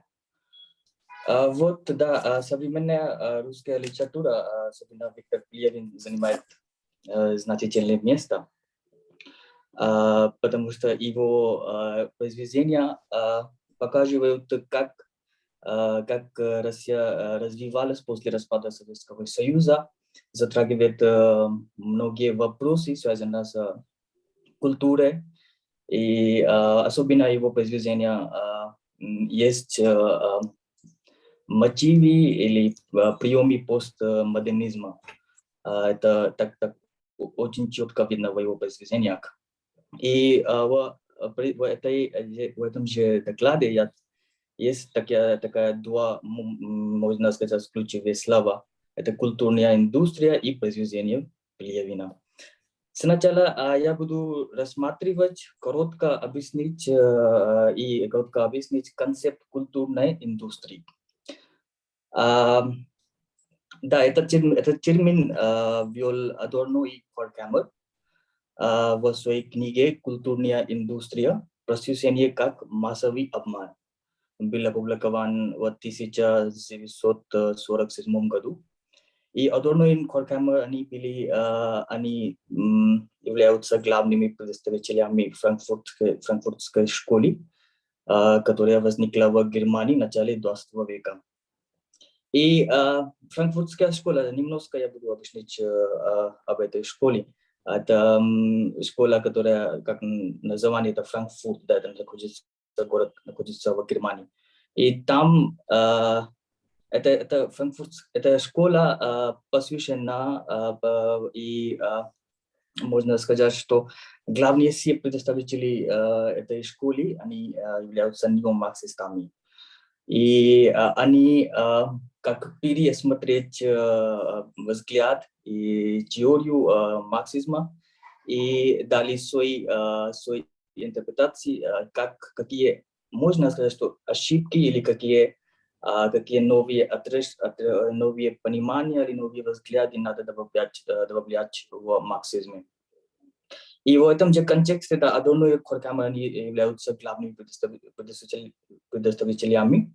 И в своей книге «Культурная индустрия» они четко объясняют, как культурная индустрия работает, что это и как это развивается в современное время. И как вы можете заметить, что эта книга опубликована в середине 20 века. Они родились и жили в Германии, но когда Гитлер пришел во власть, и кроме этого, они были неомарксистами, и они тоже были евреями. И когда Гитлер пришел во власть, это было трудно для них, чтобы жить в Германии. Они уехали из Германии и поместились в США. И когда они были в США, там были в Америке, там они видели, как культура здесь совсем разная. И как культура и капитализм, как связывали и совсем другой вид культуры, можно сказать, или какие-то другие такие оттенки, другие формы культуры здесь развиваются в Америке. И оттуда у них появились идею, оттуда они видели влияние капитализма на общество и решили писать эту книгу, где они ввели этот термин «культурная индустрия». И культура, как мы более или менее знаем, что такое культура, да, это чего это содержит. Это, можно сказать, что как совокупность наших действий, ритуалов, традиций, все то, что мы делаем более или менее, и как мы одеваемся, какая еда мы едим, какие традиции мы соблюдаем. И это человек создает культуру, и также культура также влияет на сознание, на взгляд человека. Поэтому культура это как это самая такая концепт, такая ситуация, которая мы так не, можно сказать, мы не видим культуру как часть индустрии, да? Но франкфуртская школа, эти неомарксисты, они ввели этот термин, они сказали, что культура в современное время, особенно во время капитализма, это разрабатывается, это воспроизводят в фирме, в компании. И индустрия, как мы знаем, это экономическая деятельность, да? И в индустрии это должна быть выгодной, да, прибыль, это очень важно для индустрии, чтобы развивать, чтобы разрабатывать новые техники, новые идеи. И индустрия тоже надо работать эффективно, надо быть организованным. И так культура тоже так в капитализме, культура тоже так разрабатывается в индустрии, да, это в самом первом взгляде, это, наверное, слушать не так хорошо, потому что культура, мы знаем, что это сам развивается, это как поток развития, который постоянно развивается и распространяется. Но они думают, они показывали, что можно воспроизводить культуру. И индустрия тоже также использует новые технические средства и подчеркивает на продуктивность. Да, продуктивность это очень важно, productivity, как на английском так они говорят. И с этими целями, с этими все приемами они воспроизводят культурные продукты. Да, ну здесь как культурная индустрия, ну это главный феномен позднего капитализма, который охватывает все продукты и формы легкого развлечения, от голливудских фильмов до элеваторной музыки. То, что мы видим, когда мы видим такие фильмы, и видим видео на YouTube, или как употребляем все такие как разные виды культурной индустрии. Примеры можно сказать фильмы, радио, реклама, рекламная индустрия, это самая такая огромная индустрия, мощная индустрия в современное время, особенно в позднем капитализме. И YouTube, Instagram, и все такие эти культурные эти компании, эти фирмы, они являются индустрией, они именно так культурная индустрия. Тут, наверное, можно это, наверное, все эти, наверное, концепт культурной индустрии более или менее сейчас понятно. И теперь мы видим, как Виктор Пелевин в своем произведении «Поколение П» как выражал, как обнаруживал все эти парадигмы, все эти культурные индустрии. И Виктор Пелевин показывает мощную культурную индустрию в своем романе. Название романа, как можно видеть, это «Поколение П». И это первое предложение в романе. Когда-то в России и правда жило беспечальное юное поколение, которое улыбнулось лету, морю и солнцу и выбрало пепси. Да, ну пепси, ну это пепси, это напиток, да, это такой как очень популярный напиток. Ну, почему выбрала пепси? Почему в этом первом предложении он говорит, что беспечальное юное поколение выбрало пепси? Ну, там он объяснил в произведении во первой же странице, что во время Советского Союза была только одна истина. Ну, истина, да, так как тут только была одна истина, это была идеология Советского Союза. Но когда распадался Советский Союз, ну, эта истина не была, да. И юное поколение, новое поколение, да, они пытались найти новую истину. Ну, может быть, это одна из причин. Но в этой же странице Виктор Пелевин говорит, что это может быть дело в деньгах.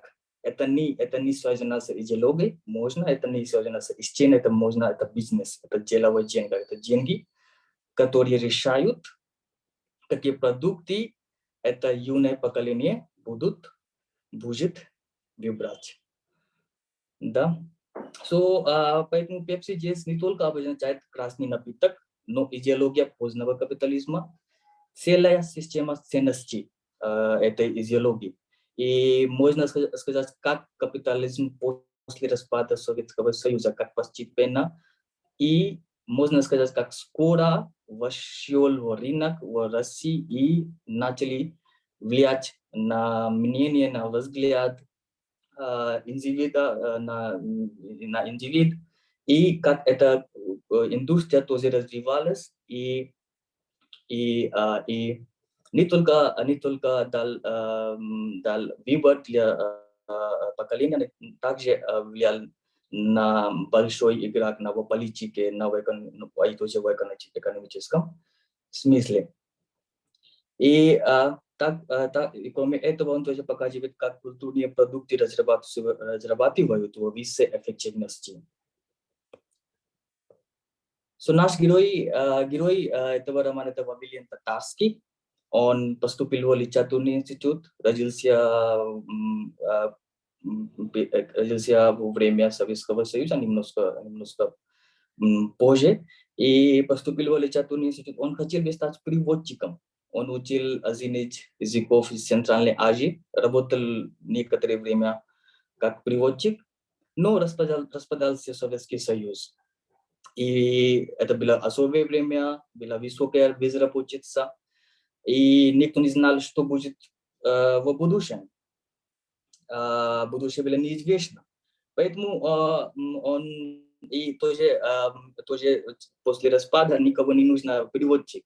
И это заставлял его работать как продавец в коммерческий ларек. И случайно он встречает своего однокурсника по Литинституту Сергея Марковина, и он ввел павильон в мир культурной индустрии, и в этом же произведении особенно в контексте рекламы. И он ввел в мир культурной индустрии, и как он начал работать, и постепенно он стал один из главных персонаж, главных бизнесменов в культурной индустрии. Сначала Тарский стал копирайтером, и потом креатором, и дальше начал работать в отделе внутренних рецензий. Его задача была создать рекламу западных продуктов с русской ментальностью. И для этого в рекламной индустрии, где он работал, в Вильям Татарский, использовали Nubspad, Motion Pictures, Silicon Graphics, Adaptive Optics, Cyberglobe. Эти все как технические средства, которые помогали индустрии, чтобы создать рекламу эффективно, чтобы влиять на мнение потребителей. И цель не только была, чтобы только создать рекламу, и тоже манипулировать потребителей, чтобы купить эти продукты. И с помощью рекламная индустрия, как индустрия любой страны, не работает одиноко, не работает одиноко. Это есть, у него есть связь с других отраслях экономики также. И в этой индустрии употребляют такие разные техники, как Nubspad, Motion Picture и Silicon Graphics. И раньше эти такие техники не было в Советском Союзе. И, может быть, было оно так эффективно, так красиво, как после распада Советского Союза. И герои работают в виртуальной студии, создают новую реальность, которую показывают по телевизору. То цель состоит в том, что после просмотрения рекламы потребители не только запомнили рекламу, и тоже покупают продукты. Есть некоторые статьи из произведения. Первый это как субъект номер 1 верит, что реальность это материальный мир. А субъект номер 2 верит, что реальность это материальный мир, который показывают по телевизору. Да, но это здесь есть как реальность. Реальность это посредничивается через телевизор, через радио, через видео, да. И есть один реальный мир, который мы сам видим своими глазами. Это другой материальный мир, другой мир, который показывает по телевизору, да. Мы видим мир, да, но через культурную индустрию, через по телевизору и через другие такие как средства. И человек думает, что потребляет он, а на самом деле огонь потребления сжигает его, давая ему скромность радости. Да, мы купим новые продукты, употребляем и разговариваем об этом, но это дает нам только скромные радости, радость только для времени. Это не продолжается на век. Да, мы купим новые одежды, новые мобильники, и через год или 2 года так новые продукты уже в рынке, и мы опять интересуемся, как купить новые продукты. И так культурная индустрия работает. Вы никогда не будете довольны. Вы всегда будете купить что-то новое, купить или участвовать в новых трендах, новых мыслях и новых взглядах.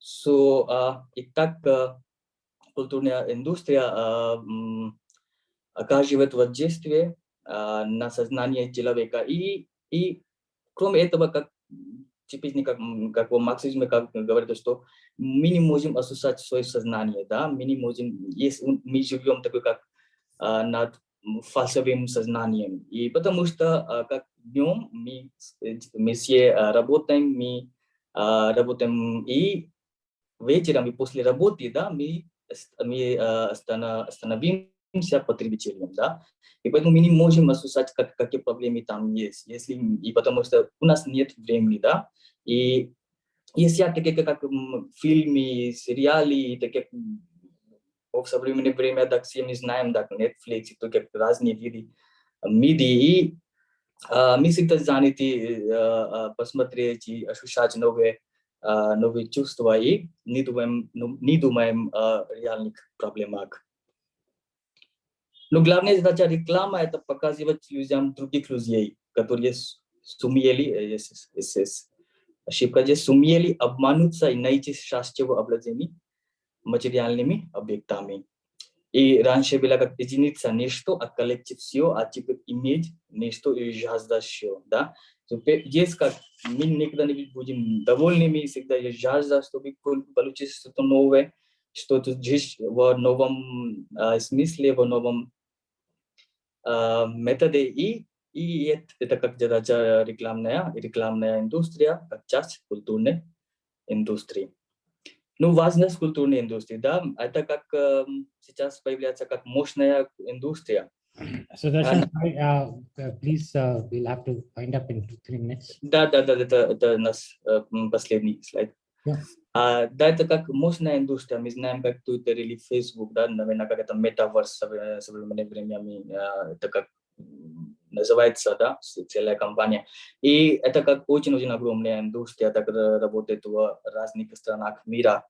И стало очень мощным. Они обладают оборотов в миллиардах. Они распространялись почти во всех странах мира. Они влияют на общественность, как мы думаем, и хотя они предлагают платформу для всех, но культурная индустрия независимо решает, какие новости или взгляды можно стать центром критического обсуждения. При этом остальные тоже употребляются культурную индустрию во своих интересах, в распространении своей идеологии. И если я сейчас пытаюсь соединить с современным событием войны, как у нас есть яркий пример в современное время, как во время войны между Россией и Украиной, западные страны и также Россия от реакции санкций запретили некоторые культурную индустрию в России.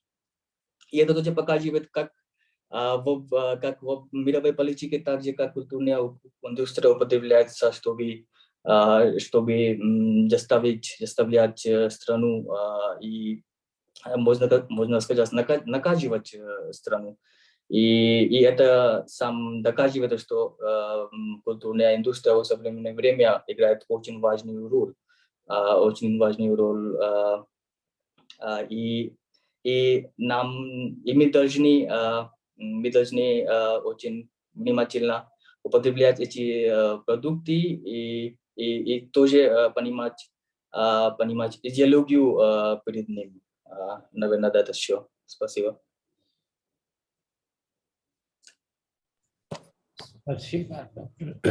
Спасибо, доктор Sudarshan. Thank you for your presentation. Так, пожалуйста, вопросы ваши. Actually, now the PhD is over, so I don't have much to say to you now. But I want to say something else. Вот знаете, что происходит, когда я читаю какую-то статью или критическую работу? Тут иногда употребляют они некоторые концепции или там есть некоторые словосочетания, которые мне не знакомы. Так что мне придется сначала остановить чтение и потом перейти к другим средствам, чтобы понять, о чем идет речь. И когда я пишу, я это всегда имею в виду, чтобы каждое предложение было понятно всем. Читаешь, да? don't think that a person who is reading your paper is Mahan, personality. Например, у вас есть такой, see, I just heard your thing. You used a word called elevator music, да, элементарная музыка. Кстати, насколько я знаю, элементарная музыка что такое, मुझे तो ये पता है कि when you put a phone on hold, there is a music played that is called elevator music. Не знаю. Вот не подходит. This the music when we enter into an elevator, the lift, and the music is played. That's exactly the elevator. That's where you have to be very precise to tell us what exactly you mean. Yes, and yeah, I also wanted to explain about this nerves patch, silicone gloves, and there are 3-4 technical terms I have written it. And I think it's very difficult to know about these terms because like we're from the humanities. So I also wanted to explain that, but I think you just missed out, or maybe because of time. Maybe. Yeah. So yeah. That's what I mean, actually, Yeah, understood that. Yeah. So okay, Dr. Vinay Ambedkar. My simple question would be, how do you see this language industry changing from USA to Russia and in contemporary Russia, let's say, and go further to coming to the India? How do you say what role these industries are playing? How do they fixate the, run this whole industry? Yes, the culture industry in especially is a very powerful industry, and we can I think most of us know that how Twitter, Facebook, and YouTube or this Google, they influence influence not only how we think, how we behave, what will we eat, how will we talk. Apart from it, they also influence the country's policies because their turnover, they are so powerful in terms of money that they can influence anything in the world. And let me tell you one thing: these all companies, they did not pay taxes. So in Europe, they have bring the GAFA tax. This is called G for Google, A for Amazon, F for Facebook, and A for Apple, I think. So, and after that, they really got angry, and they threatened to leave the Europe. It really happened in Australia as well when they suspended Google for some time. So you can just imagine that these companies are so powerful, they don't even want to pay taxes. So from the perspective of a country or for the individual country, like we can see in Russia, like they have banned lots of apps and these things and threatening for banning more and more as situation progresses. So I think every country should be able to build their own culture industry, because the culture industry also have a very useful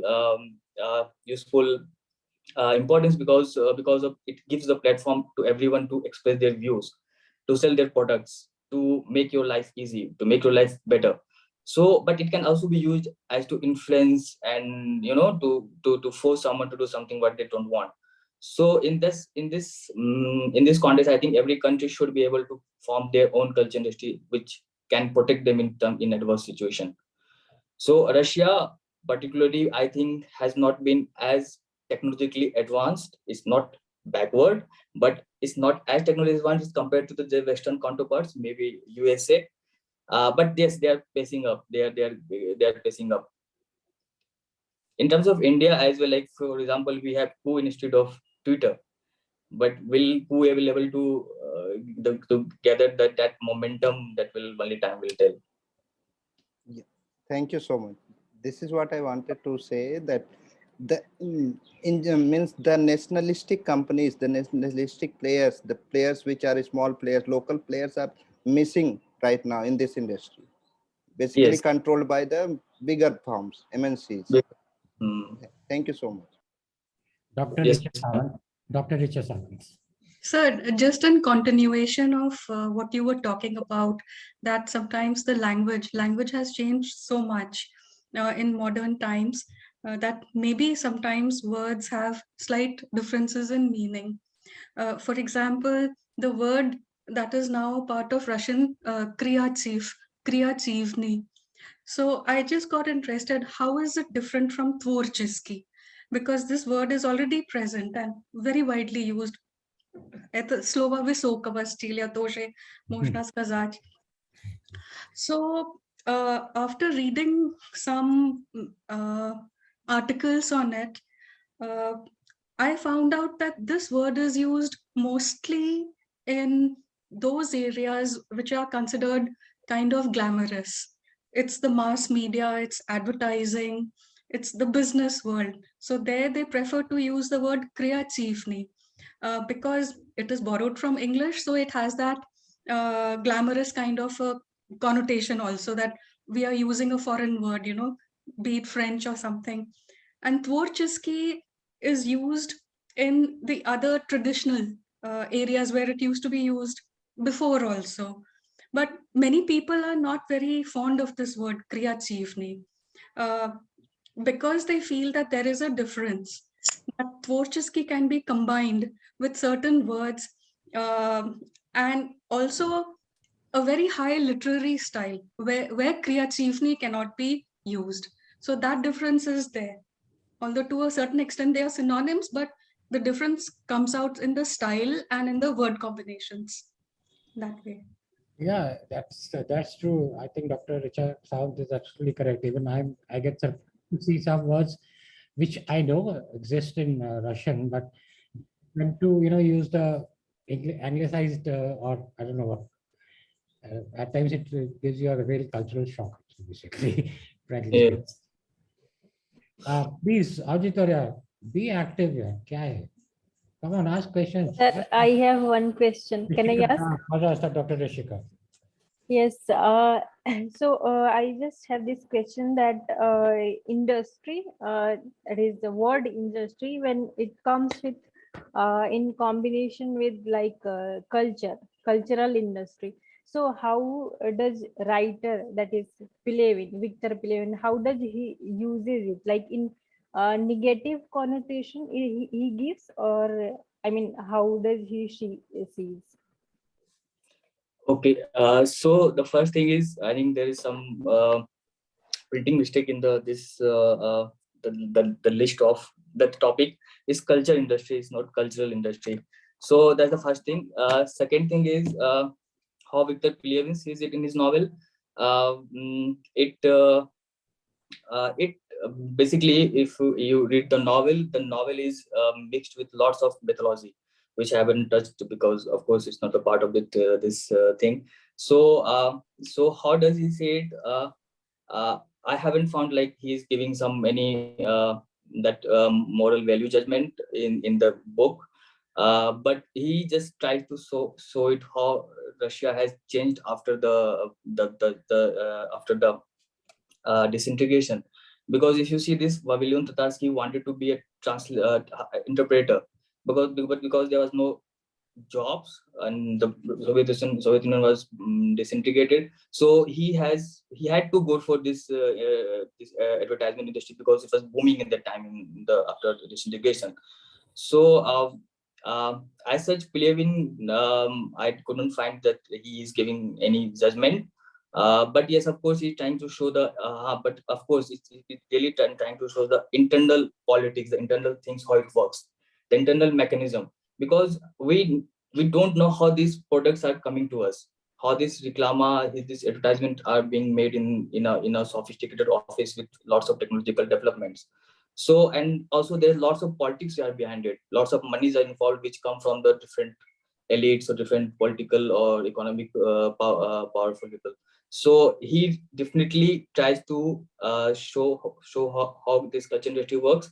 And in his other novel, that's Empire Way, where he also explained more deeply how these things work. It's kind of, I personally found the Empire Way is the continuation of Generation P. When in Generation P, he shows the journey of one person from being nothing to working in a small kiosk to become the big media magnet, as the term says nowadays. So that journey has been shown. But in the Empire V, he shows the entire internal politics, internal system, how it works, how the system of us and others have been formed in the business and industry as well. Okay. So yes, he definitely shows the good and bad of the industry, mostly bad, but not exactly explicitly tell this in the novel. Okay, thank you. Thanks. Welcome, Rishik. Yes, Dr. Richa Sawit. So just a small thing occurred to me that Sudarshan was talking about manipulation, that how the advertisements are manipulated. So the line that you have, image nishto rajdav syo, this is manipulation because I feel that they know that they are being criticized.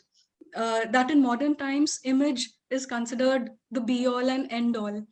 And to change this association that, look, we are not just about image, we are actually about the essence. So, Rajdav Syo. So, they are changing the associations that we have in our mind related to the word image. So image now, from something negative, they are changing the associations that we realize and we are aware, and this is not what we are doing. We are actually talking about the essence. Yeah. So mind manipulation. Yeah, exactly. You are right. Absolutely. Anyone else before we move to the next speaker? Thank you, Sudarshan. We traveled you a lot. Thank you very much. Thank you, sir. Thank you. Thank you. Always fun to have a discussion, isn't it? Okay, тогда следующий докладчик у меня тут Сидра Анис. Тема, this is in English written, portrayal of gender, women, issues in Alisa Geneva's novel Bride and Groom. Yes, Sidra. Sir, I have a request. Yes. My network is fluctuating a lot today. So if you give permission, can I keep my video off while the time I present? We have no problem, Sidra, absolutely. Okay, thank you. As we can hear you. Okay, thank you, sir.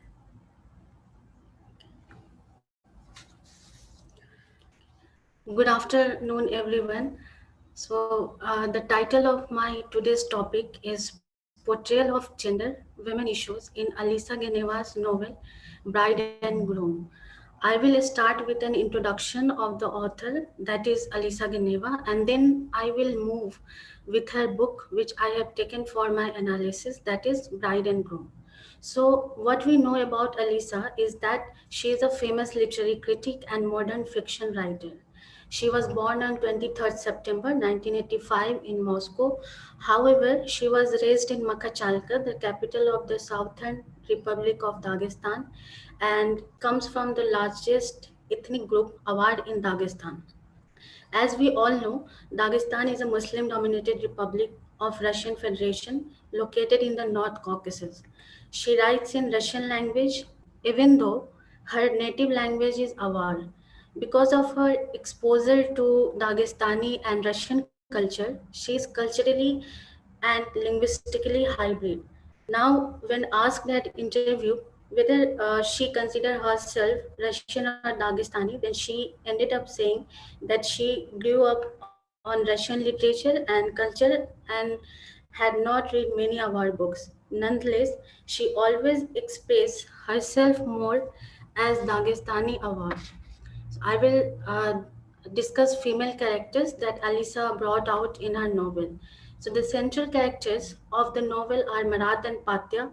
Since the paper intends to touch upon the women issues, the female characters and their life have been given more importance here. Some of the female characters are Patya, Sabrina, Amishka, Aida, etc. So the paper moves on in a thematic way. First, I will discuss about all the female characters, and I will move on discussing the issues that concerns these women. The main protagonist, Patya, is a character. She is represented as a strong, independent working woman in the novel. Patya's ideas always conflict the traditional norm of the society. She questioned the narrow domestic roles women are expected to assume in a society obsessed with marriage. This social engineering of a girl culminates in a marriage. She is trained so that she could become an obedient and dutiful wife and an affectionate mother, since a woman's identity has never been accepted as an individual. So, next female character in the novel is Aida. As a character, Aida represented as a simple girl who is married to a food shop owner and has three sons. Unlike Patya, she is a conventional Muslim woman. She wears scarves and takes care of her family. So these are the attributes that society expect from every woman. Another female character whom Geneva gives soul is to Zaripat. She represents an epitome of sacrifice, as marriage is always said to give an identity to women. This character, Jaripat, has also got a new identity after marriage. She happens to change herself completely after getting marriage, forgets her wishes, her own likings, her own desires. She just lives for others. So these are few female characters that one can find in the novel Bride and Groom. So coming uh, uh, to the issue that these women faces, and which is not particular only to Dagestan, but it is general to all uh, society. So the first issue, women face the issue of rape. So Geneva has addressed this issue in her work. She has shown in three incidents how rape is common in all societies. In one instance, in the novel, the Black Widow was raped by police. In another instance, a woman was shown to be raped by village school security guard. The second incident also reflects the attitude of male-dominated society, where a raped woman is said to have given her consent. Alisa shows how the woman was forced to undergo a trial in order to prove that she was raped and that it was not a consensual sexual act. Another social issue which has predominantly found place in Geneva's novel is the matter of gender stereotype. Every society practices certain stereotypes against women. By gender stereotype, I mean the attitude of society towards women. In every society, women are expected to be pure, virgin, and are replicas of honor, shame, etc. Similarly, Dagestan is not any exception to this. In the novel, the character Abdullah asks his friend to look into or inquire about the character of his to be wife. However, he himself has a notorious character who visits prostitutes and also keeps a side girl. But men expected everything nice and clean from women.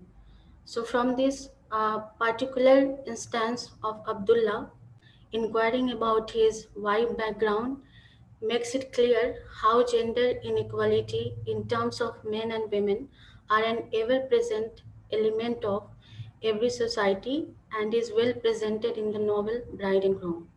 Another form of gender stereotype reflects in the character of Sabrina. Sabrina is presented as an educated girl.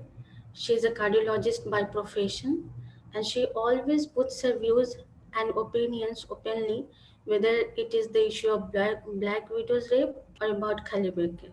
But when it comes to expressing her views at home, her father never supports or likes her views, as it is often been claimed by many feminists that discrimination against women starts from the family and which is further reflected in the society at large. Ironically, Sabrina, who is bold and brave, cannot even keep her case in front of her father. This can be shown by an excerpt from the text. Shaka Vaskashil Sastula Iras Razmashista Zakhazil. Вот расчил дочку, ни в чем не отказывал.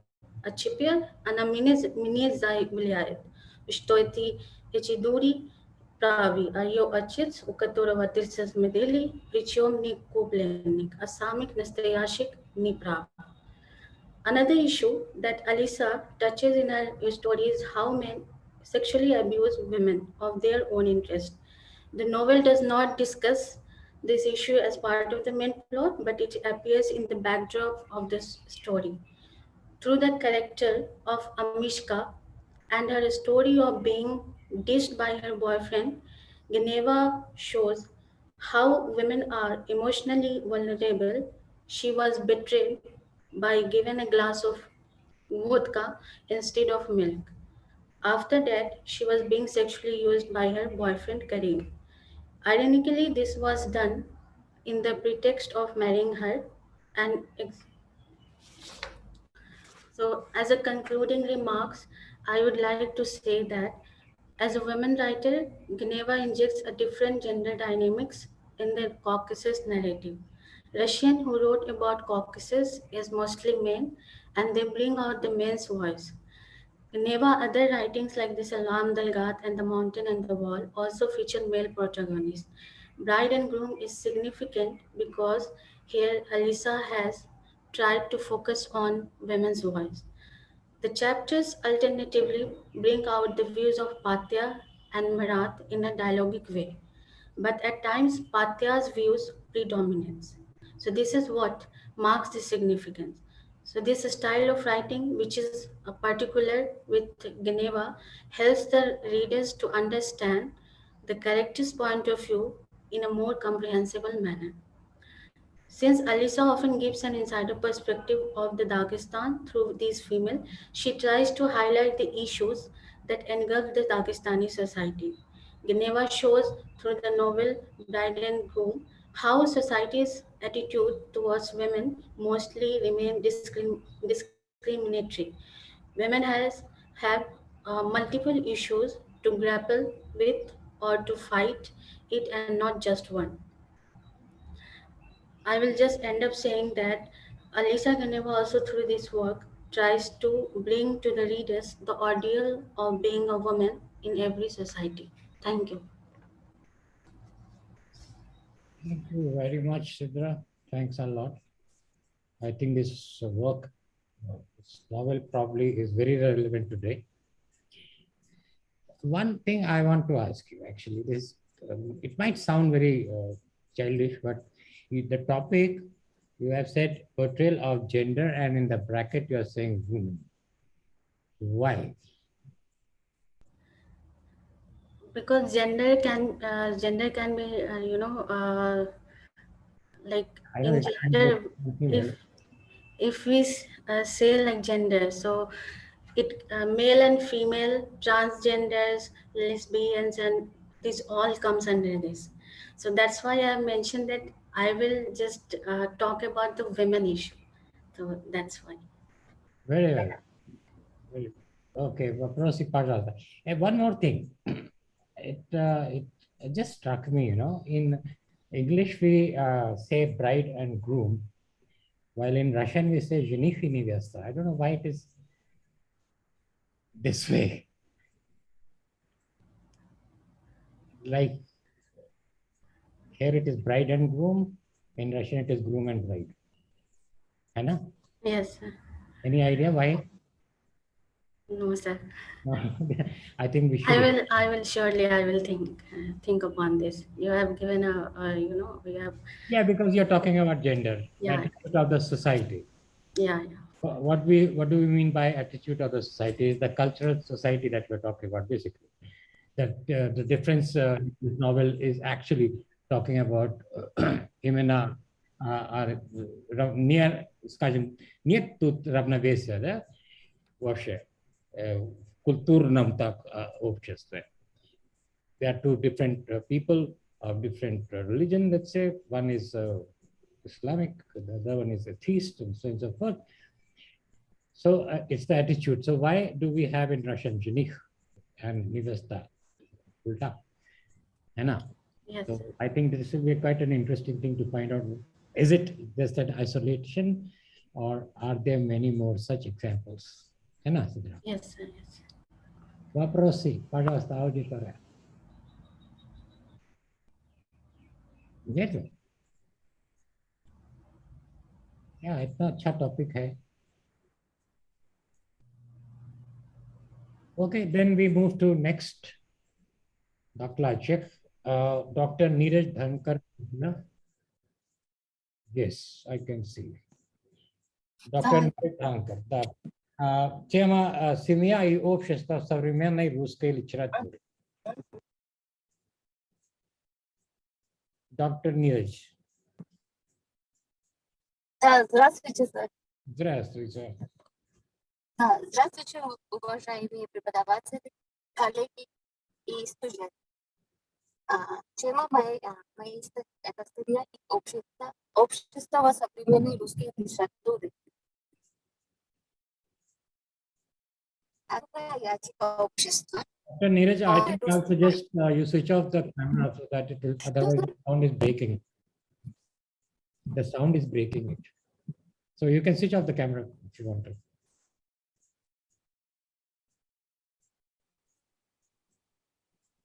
Сейчас Yes. нормально? Yeah, now it is clearer. Да, семья – это основная ячейка общества. В словаре русского языка семья определяется как код, группа людей, состоящая из мужа, жены, детей, родственников, живущих вместе. Таким образом, семья является самой маленькой ячейкой общества. И общество – это музыка определяет общество как понятие по основному политическому сообществу, сложившихся границ социальной личностной структуры, которые семья, а также социальный возраст, доминант, влияние. Это значит, что группы составляют общество, так как институции и индивидуальные каждого человека. Семейные традиции и другие семейные отношения положительные формировали общество. Семейные традиции играют важную роль в воспроизводстве в обсуждении гармонично в этой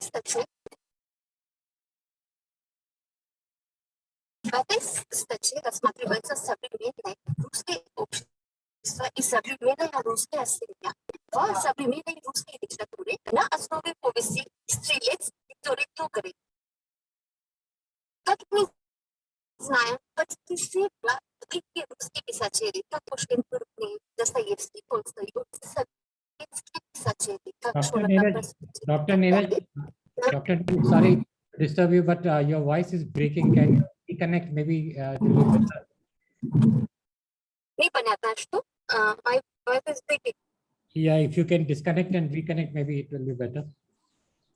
Because it's very difficult to understand. Voice is breaking. Подожди.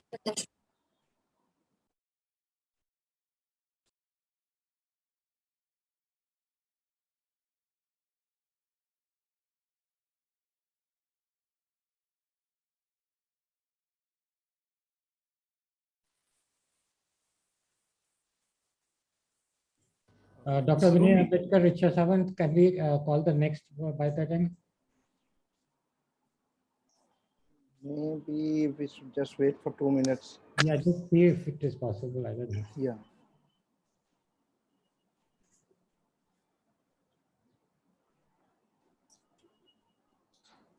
Sir, I would also like to say, let's move on to the next one, because in like 15 minutes, we have to start the next session.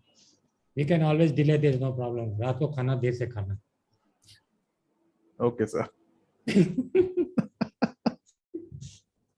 Not an issue, sir. Never an issue. Music. Сейчас слышно? Да, слышно теперь. Давай. Слушаем вас. Sir, I'm joining with another device. Just wait. Пожалуйста, слушаем вас. Она попросила ждать. I think she's trying with another device. Yes. लक्ष्य आपका कसूर है, वैसे आप म्यूजिक बहुत देर तक बजाए थे और आपने देर से शुरू किया था. है ना? Okay, so can't say anything to that. Actually, I would request the organizers to let me know how much time it process. Да, сейчас слышно? Да. Sir. Теперь нет. Вот и она. नीरज मैम आपकी आवाज जो है ना बार बार ब्रेक हो रही, तो कैन वी रिक्वेस्ट यू कि आप थोड़ी देर बाद जब सेटल हो जाए इंटरनेट तो then again rejoin and then we could have your paper. Sir, just wait a minute, I'm trying. Yeah please do that. कर लीजिए. Recording in progress.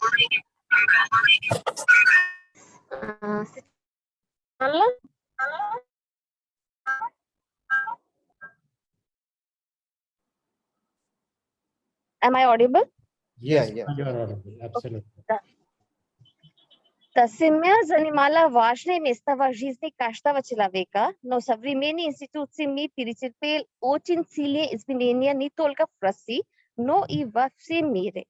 Современные изменения в СМИ являются доступным процессом, но за тысячи лет в современной истории не было так много изменений, как за последние 100 лет. Это изменение чисто видно в литературе XIX века и XX века. Изменения в форме СМИ уже началось в конце XIX века. Любые из разных аспектов, экономических, религиозных и политических и так далее. Изменения в этих аспектах прямо и косвенно оказали влияние на семью. Семья в XX веке переживает серьезную трансформацию. Эта трансформация была вызвана несколькими причинами, как индустриализация, урбанизация, эмансипация женщин и ее активное участие в производстве и распад Советского Союза. Современная русская семья изменилась. Вместо традиционных больших семей произошла никулярную семью. Молодое поколение предпочитает жить своей независимой жизнью отдельно от родителей. Современная система семьи является достаточно открытой. В современном обществе меняются отношения к браку и взаимоотношения в семье. В современном русском обществе легко вступить в брак, но также легко и развестись. В постсоветском обществе широко распространено сожительство. Люди имеют свободные сексуальные отношения с зарегистрированным браком, и большинство мужчин даже бросают свою семью из-за этих отношений. Без поддержки.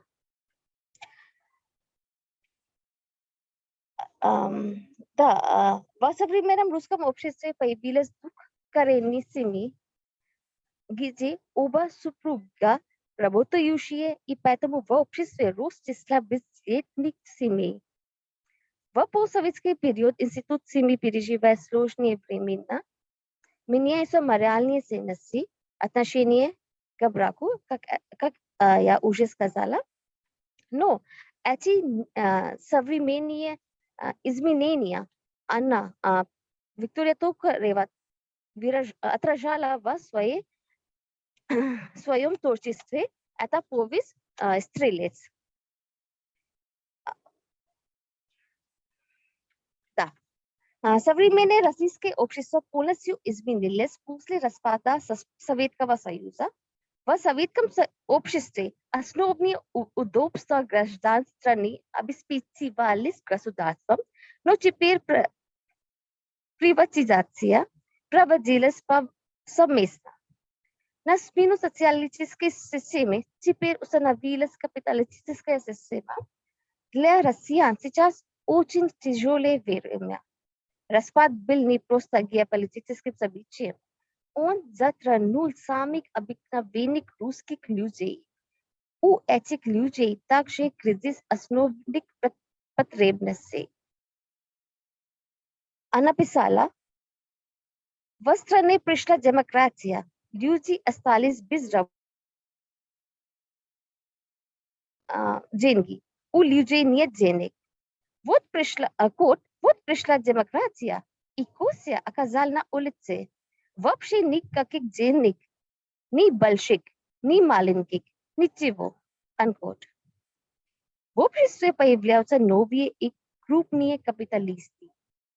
В советском обществе это называлось форцовкой, а сегодня называется бизнесом. Кот, сейчас это бизнес, а раньше форцовка. Раньше за это могли посадить. Unquote. Да, старые вещи покупаются по более низкой цене, а переделка продается по более высоким ценам.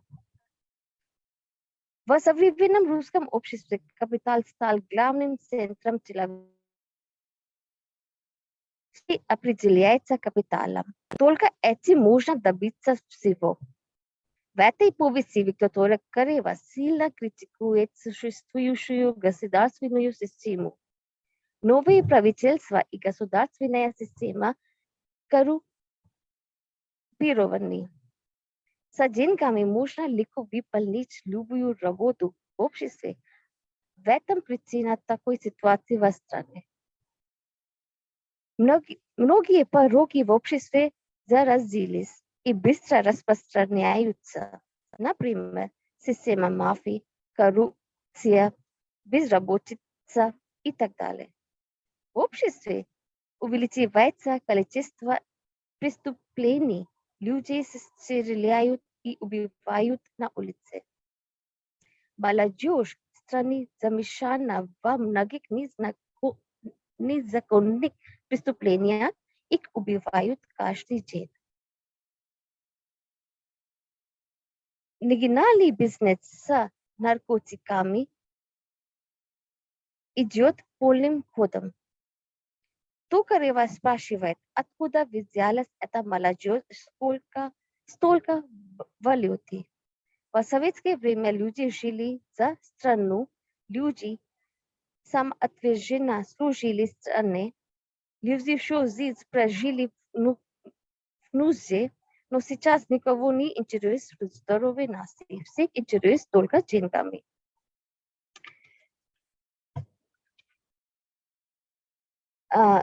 Да, после второй половины 20 века в советской семье произошло много изменений, которые усилились после распада Советского Союза в 1990 году. В советском обществе существование института семьи находится под угрозой. В этой повести она отражала три семьи. Первый, у всех есть нелегальные семьи.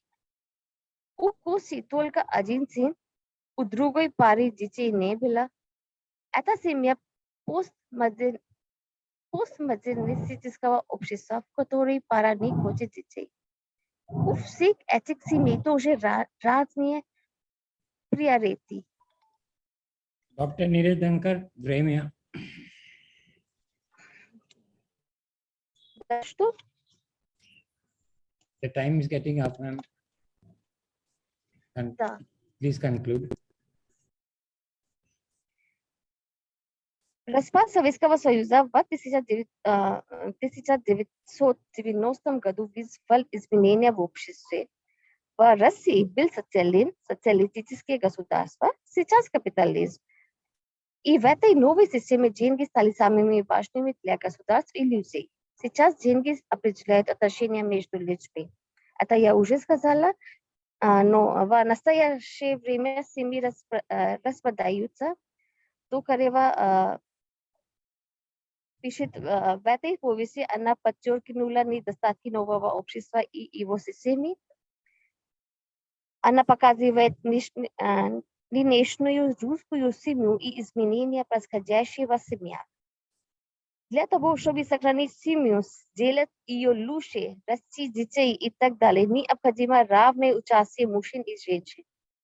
Главный герой этой повести, он не выполняет свои обязательности пред семьей. Из-за того, что мужчины бросают семью, женщины вынуждены выполнять семейные обязанности в одиночку. Современные женщины нынешнего общества, такие как Катя, образованные, ориентированные на карьеру, практичные и реалистичные. Они поняли, поэтому не хотят быть привязаны к каким-либо социальным связям. Даже если они женятся, они не рождают детей. В современном обществе семейные ценности, такие как любовь, саможертвование, уважение, взаимоподдержка, взаимопонимание и прощание между членами семьи необходимы для сохранения семьи. Но мы видим, что эти ценности стремительно снижаются в обществе и в семье. Ухудшение семейных ценностей представляет угрозу для института семьи. Да, спасибо за внимание. Спасибо, доктор Данка. Будут вопросы или замечания? Если нет, тогда перейдем. Yes? Нет? Okay. Have you ever heard this? Ajala, ubijala, ulitala, prastinia, ipadushka, kabdagushka. Zakala atminia. Very interesting one. And I invite Dr. Rishika Kachian. Her topic is стихотворных сказок Корнея Чуковского.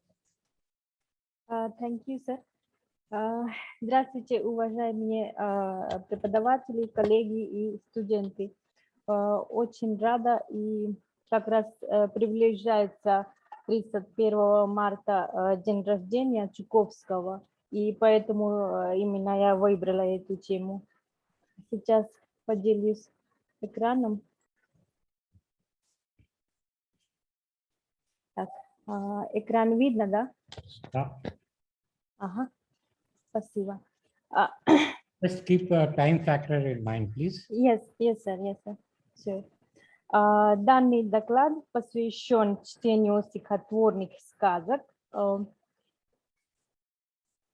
Стихотворных сказок Корнея Ивановича Чуковского, одного из знаменитого детского писателя 20 века. В данном докладе будем рассматривать способы чтения сказок и анализируются их языковые особенности, в том числе их роль в формировании когнитивную способность ребенка, в частности, способствуют развитию речи учащихся русский язык как иностранный. Материалы для исследования, где служили сказки как Айболит, Майдадыр, Путаница, Муха, Цакатуха. Отдельное внимание уделяется просадическим феноменам в текстах стихотворных сказок, способствующие начинающему читателю совершенствовать звуки в языке. Здесь коротко расскажу о биографии Корнея Ивановича Чуковского. Корней Иванович Чуковский является одним из лучших детских писателей. Он родился в 1882 году в Петербурге. Детство и юность писателя прошли в Одессе. Печататься начал он в 1901 году в газете «Одесские новости». В 1915 году Чуковский впервые обращался к творчеству для детской аудитории. Пишет поэму «Крокодил». Наибольшую известность Чуковский приобрел именно в качестве детского писателя. Осенью 1917 году писатель с семьей переезжает из Кукали в Петроград.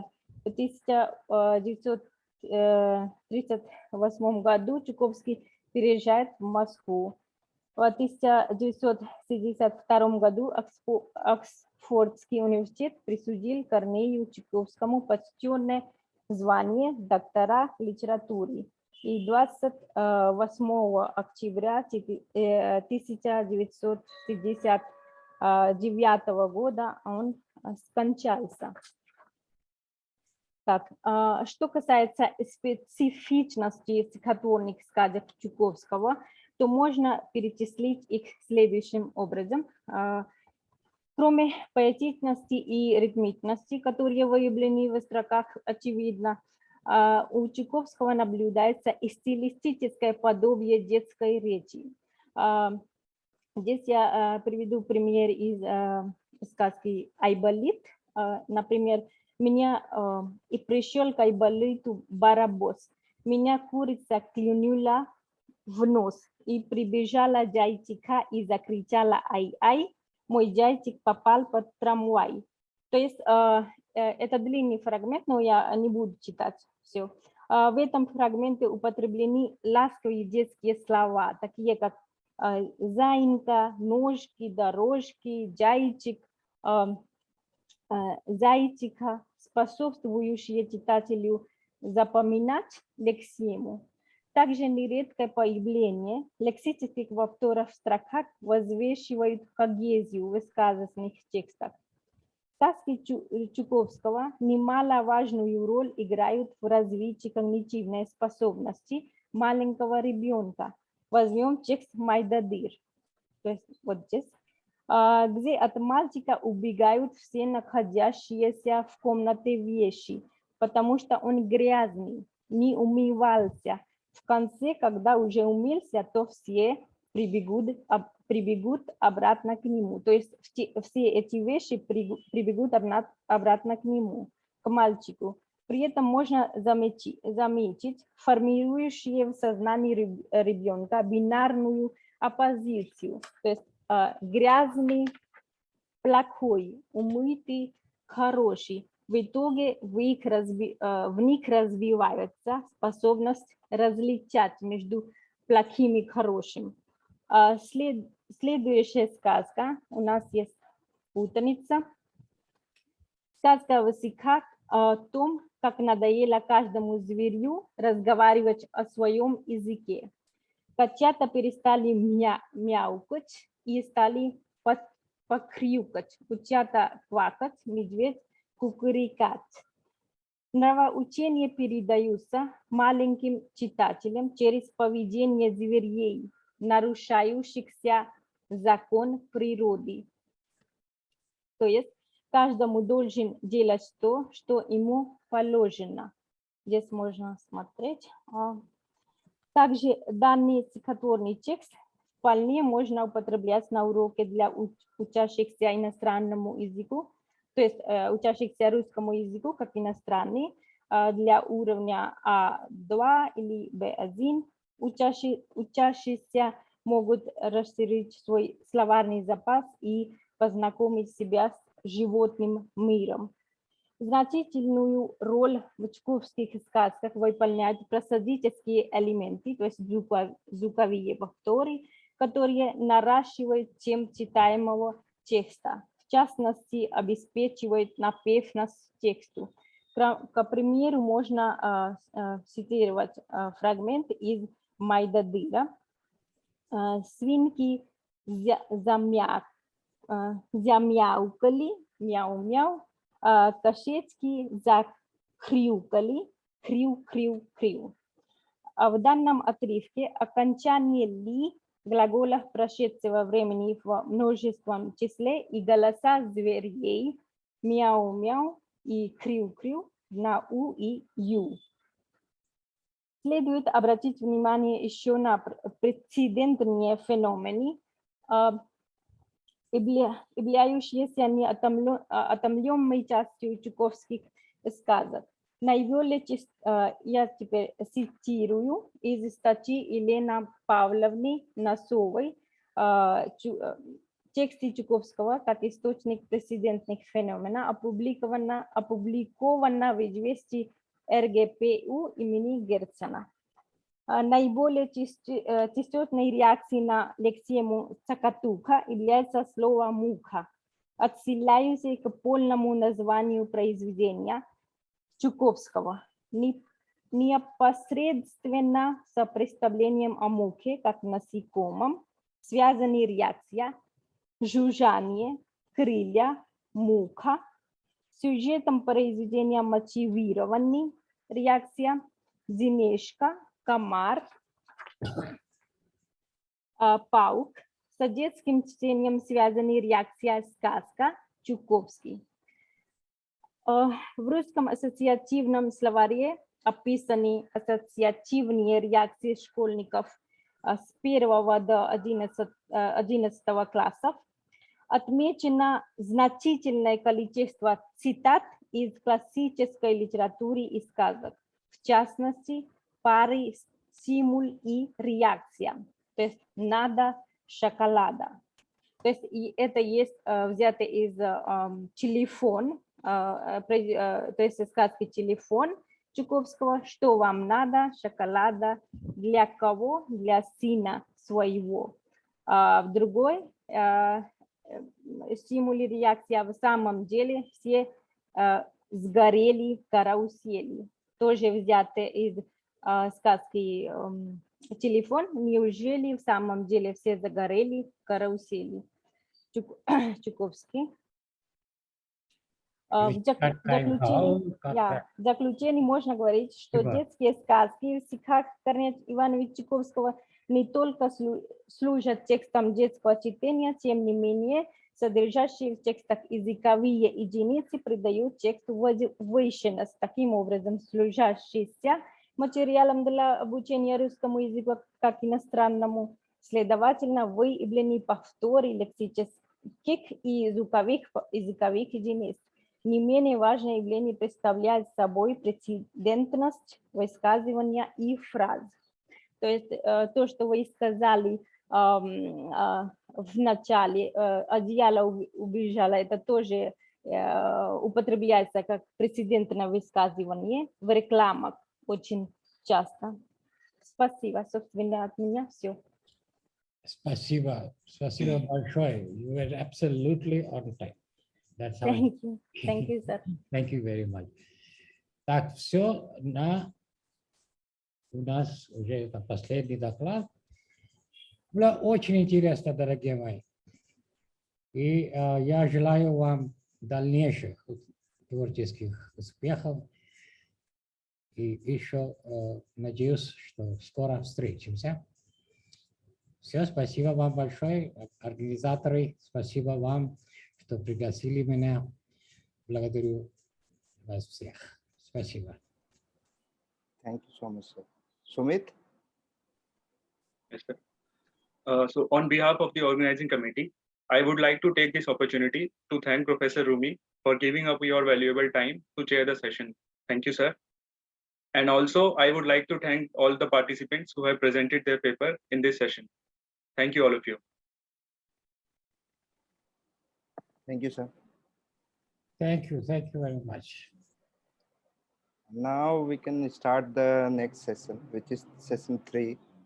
Though we are running late 8 minutes, now I would request Vikram to introduce the next chair and then we can start. Thank you, Vinay, sir. Am I audible? Yes, yes. Okay, thank you, sir. Our third session is titled Contemporary Russian Language Second.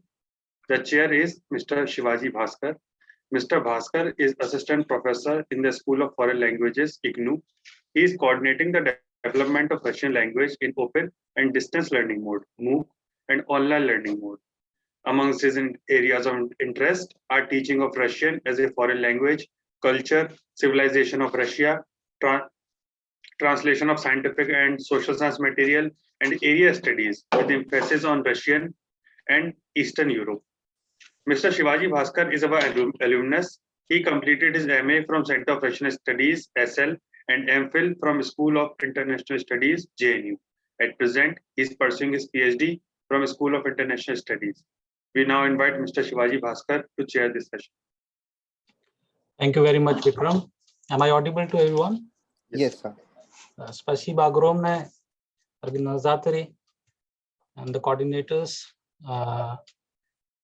Доктор Рича, спасибо вам огромное. Доктор Винай, спасибо вам огромное, что вы дали мне этот шанс. То сегодня я думаю, что это последняя сессия первого дня конференции. Правильно? Да, да. У нас докладчиков сколько? 7, да? Да, 7. У нас 7 докладчиков. So я думаю, что наша сессия будет не только хорошая, но прекрасная, потому что очень интересные темы я вижу. Сессия это contemporary Russian language 2. So we will be having around 7 papers in this particular session. So to begin with, we have the first scholar with us, Ujjwal Kumar Vidyarthi. Are you with us? Is this the Ujjwal? Yes, sir. Yes, sir. I think it is. Yeah. I'm sorry to interrupt. Pritesh, I think Yeah. the Yeah. first scholar.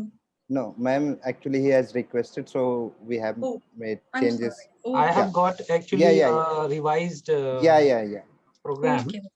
So I'm going by that one which I have received from Vinay right now, ma'am. Yeah, and So just one addition, sir. We'll be giving 10 minutes to our speakers, all the presenters, and then so that we could have some question answers as well. Right.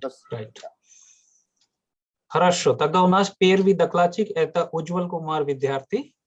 Да. And Ujjwal, please introduce your topic, and you have 10 minutes as we have just got it from Dr. Vinay, and try to finish it within 8 to 10 minutes so that we can have questions and maybe some feedback if anybody wants to give.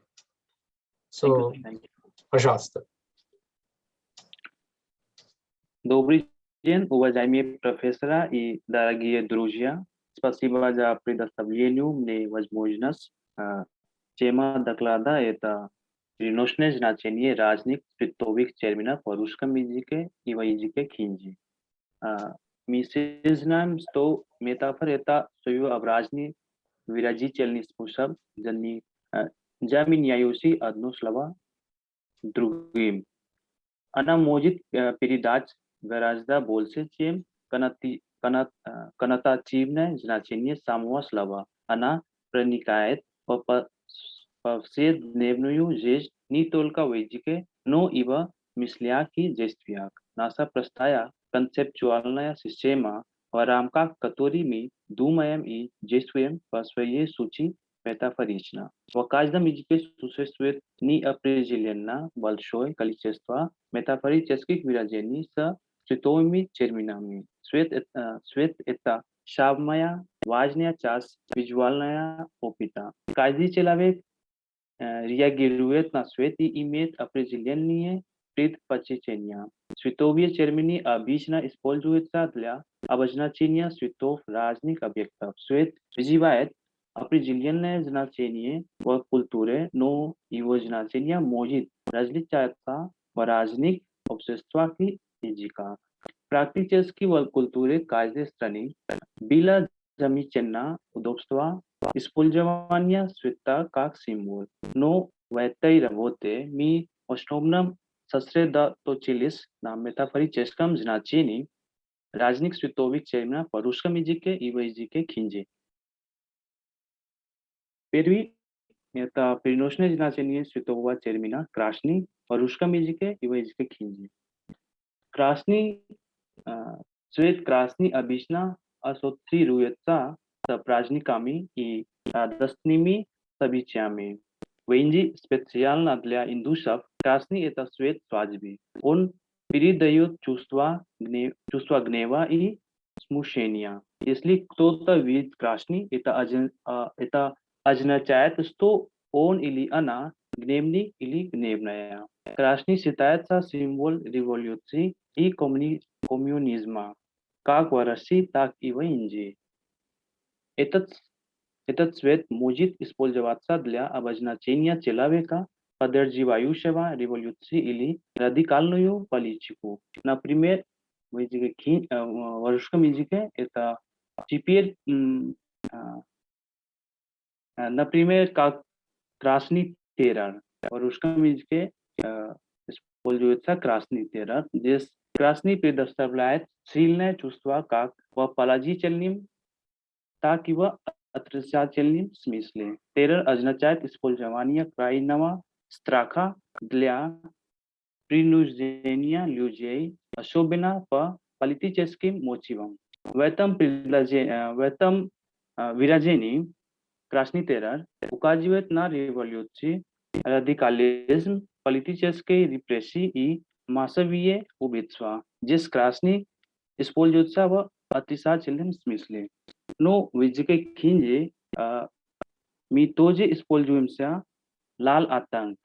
То мы видим, что здесь сходство между в языке хинди и в русском языке. Другой – это переносное значение святого термина черный в русском языке и в языке хинди. Черный – это свет тайный, символ тьма. Когда мы используем свет черный в словосочетании, тогда это показывает его скрытую и темную сторону. Черный означает темноту, отсутствие света и что-то скрытое. Этот цвет означает подозрительность, тайну, замешательство, которые неизвестны людям. Например, в русском языке черное дело. Когда мы употребляем выражение черное дело, то здесь свет черный показывает таинство и темноту. Значит, работа неизвестна другим, она скрыта. Темнота – это лучшее убежище для людей, когда они занимаются тайным делом. Незаконные дела часто осуществляются в темноте. Это видно только для тех людей, которые занимаются этой работой, а для других это неизвестно. В языке хинди, например, सस्वेतम चोरनी आपातकाल भारत के लोकतांत्रिक जीवन का काला अध्याय है. Слова «अध्याय» значит в русском языке это урок или глава, означает особый период в истории или в жизни человека, который может быть хорошим или плохим. Но с черным цветом он имеет метафорическим значением. В этом выражении काला अध्याय указывает на трагедию, смерть, неясность и тайну индийской демократии. Третье – это переносное значение святого термина «бели» в русском языке в языке хинди. Бели – это свет покоя и снега. Белый свет передает чистоту и также несет в себе значение невиновности. Этот цвет применяются для описания качества или состояния чистоты. Например, в русском языке белая зависть. Здесь зависть – это эмоция, но когда мы употребляем это выражение со цветом белый, то оно указывает на безвредность, потому что в этом выражении цвет белый предоставляет собой чистоту. В языке хинди, например, यह कैसा सफेद झूठ है. Слова झूठ в русском языке мы говорим ложь, воспринимается как вред. Это слова содержит отрицательную коннотацию, а вот цвет белый относится к чистоте и ясности. Но когда мы используем выражение сфед झूठ, святая ложь или белая ложь, то это дает ощущение тотальности. Вот почему, чтобы показать ощущение тотальности, мы используем сфед झूठ как метафорическое выражение в языке хинди. Четвертое – это переносное значение световых терминов синий и голубой в русском языке и в языке хинди. Синий – это естественный свет, это дает нас спокойствие. Синий символизирует глубину, это символ мира и облегчения. Этот цвет показывает душевное спокойствие и серьезность. Например, в русском языке синие сасье употребляются с образом синей птицы, а синяя птица символизирует сасье. Например, 2 минуты еще, да. Уджвал? Да. 2 минуты еще. А другой, например, пройдут голубые года. С Slavositania galubie goda, обозначает не только определенный период, но и употребляется в приносном значении. В нем соединение ощущения света, святой или лунной ночи и эмоциональной приподнятости. के खिंजी например, यादों के आसमान और चाहतों के समंदर का रंग नीला होता है. जिस श्वेत नीला चाहतों का समंदर का रंग नीला होता है. जिस श्वेत नीला показывает глубину какого-то человека и его память. В заключении можно говорить, что свет играет важную роль в нашей ежедневной жизни и в межкультурном общении. В этой работе была проведена исследование приносного значения разных световых терминов в русском языке и в языке хинди путем анализа их различных значений. Эта работа показывает разные мировоззрения о светах в этих двух языках. С помощью языка люди из разных обществ и культур по-разному воспринимают световые термины. Иногда их значения могут отличаться, а иногда мы видим сходство. В этой работе я попытался показать, как мы используем разные световые термины в качестве метафоры и как их значения меняются в зависимости от контекста. Спасибо. Спасибо, Уджвал. Очень интересная тема у вас. И сейчас у кого-то есть вопросы или замечания, друзья?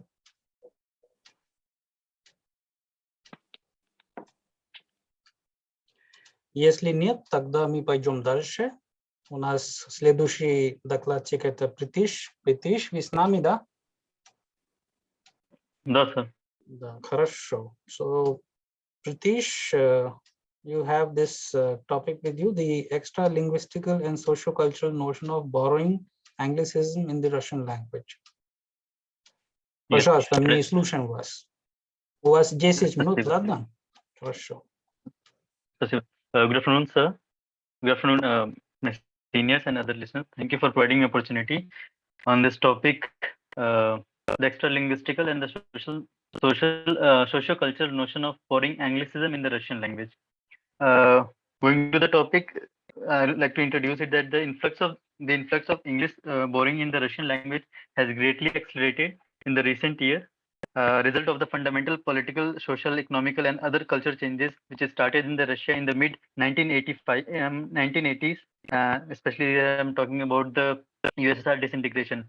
During this perestroika period, there have been significant changes in the Russian language, and this USSR disintegration not only affected the political, economical, and the social other notions, but also it weakened and it liberalized the linguistic preference, which leads to increase in the borrowing of other language, especially the English words in the Russian language system.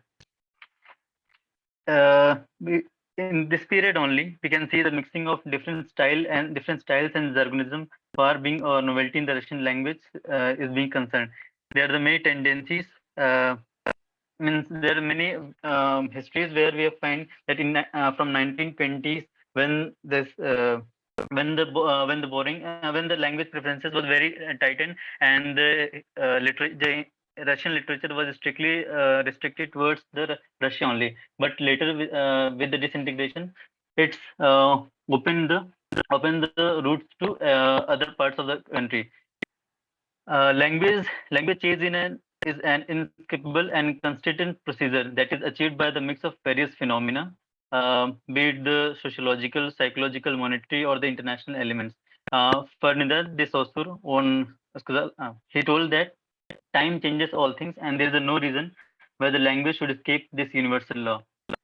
So, coming to this topic, Anglicism. The very first Anglicism word, this particular term is used in 1642 It's in the medieval Latin, it's known as Anglicus, Anglicus, Anglicus.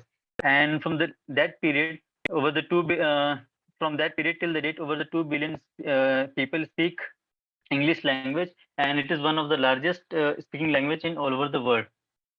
The borrowing leads to various changes in the word, be it phonological or morphological or syntactical or semantical. But here in this particular paper, we'll majorly talking about the extra linguistical, which includes uh, the lack of equivalent available in the Russian words, or the difference in the meaning, or one word expressions, or the terminological or the new concepts, etc., which are being these particular reasons why we are borrowing Russian language. In this paper, I have used few English words which are taken from the which is taken from journals, newspaper, and pamphlets, advertising pamphlets, etc. Mainly, I have selected the words from the newspaper. This is a part of my PhD work. Going further, that Anglicism in Russian language. English, the Russian speak. Although in India, English is a second language. For example, my mother tongue is Hindi, and English is my second language, where all the education and all the other works I are supposed to do in English. But in Russia, English is totally used as a foreign language. In spite of being a foreign language, over the million of people are using it as a second language. According to the report uh, published by Russian Census 2010, composition of nationality and language ability citizenship. In the table 4.5 and 4.1, we can find out that 75 lakhs 74,303, over 7 million people are speaking the English language in day-to-day. It is as a second language to their second language of them. They are also not only borrowing the words, borrowing the English word directly, but also translating and transcripting the English words into the Russian form, which is called as the Russification. There are many words, for example, like. So like is directly used as the like a watch, or like in the Russian. Okay, risk, etc. There are many words which will come across in this paper. Going further, I'll be talking about the hegemony of English language. If we talk about the English language only, long back ago, there was no means the English itself borrowed the words from other languages, from the Latin, from the Greeks, and from other languages. In this in this contemporary period, today English is working as a lingua franca. I mean, it is a language of the global commerce. It's the language of the international traveling, or the air traffic control, or the academic journals, or diplomacy, or the marketing, etc. Today we can find English everywhere. Going to the internet topics, along 97% of web search are done in the English language. There is Russia, Japan, China, South Korea. They have the very strict language policy. In spite of being English is frequently used in their day-to-day language. There are many authors such as Crystal. He's a British known linguist. Dovring, Macrum, Prendergast, Scandier. They have examined the intense relation of English with the globalization. They have given the various reasons for the adoption of new words from English to another. They have also told how the English is working as a lingua franca in this contemporary world. They have given a key drivers, which three key drivers in the English is the era of globalization, and is the globalized capital economy, modern communication, media technology, and increased interaction and interdependence among political, scientific, and economic entities. They're the reason why English is being working as a lingua franca, because of this British colonialism. Means there, I have explained, but because of the time lag, I won't go further. I just reading the subtopics: British colonialism, Industrial Revolution, American economic superiority and the political leadership, American technological leadership, and other factors. Other factors includes the advertisement, the broadcasting, the movies and pictures, the popular music, brands, celebrities, the international travel and safety, diplomacy, the education, the academia world, where it means majority of the journals and academic papers are presented in English. So these are the main reasons why the You English have is working as 2 more minutes. 2 more minutes. Okay. Yes, sir. So the other factors which leads where the Russian language is boring. English words are the globalization and the trending issues. For example, McDonald's, Disney, Coca-Cola. These are the popular brands, along with the celebrities like Michael Jackson, Britney Spears. So people are very much fascinated with all this, and we try to copy them. So this is the reason. There is a lack of. The second reason is there lack of equivalent. There are many new topics, new subjects, new terminology and technology introduced in the market, where we have to copy as it is, and there is no equivalent word available in the Russian corpus. There are discoveries and the innovations like words like barter, business, cold drink, and price list, broker, dealer. There are many words which although have the equivalent, but still, because we are affiliated towards the Western countries, we try to implement these English words in our day-to-day language. There are the difference in the meaning because of the difference meanings. Like for example, murderer, ubinstva. We have a murderer. For murder, we have a ubinstva, but still we use killer, means the English word killer.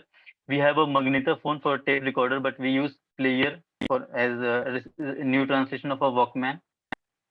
And there are the many for example, in English language, they have a full single word, but in the Russian, if you go, then we have to explain. So for phrases to a single word, for example, top selling book. Pritesh, time, Раскупаемая please. книга. 10 minutes are over. So please finish within a minute. Okay, sir. So Raskopimia Kniga, instead of using the two different words, we just use bestseller as an English language. And there the in my paper I have used different prefixes and the suffixes where we use along with the English words and translate English words in the Russian and use in the day-to-day language. So in the last, I want to say that with the changing society, we need to update ourselves, and so the language. It is essential to learn the new things, but not at the cost of losing our own available words, which is already present in the language. Thank you for the given time. Спасибо, Притыш. Интересная тема была у вас. Сейчас у нас, если у кого-то вопросы или замечания, пожалуйста. Или мы дальше пойдем? Пойдем дальше? Если возможно, у меня есть один вопрос. Да, пожалуйста. Притыш, как вы сказали в вашей статье, в вашей работе, что слова просто на русском языке являются англицизмами, а не еще ничего другого. То вы верны, что они просто англицизмами или они прямо взяты из латинского языка? Потому что есть два таких подходов.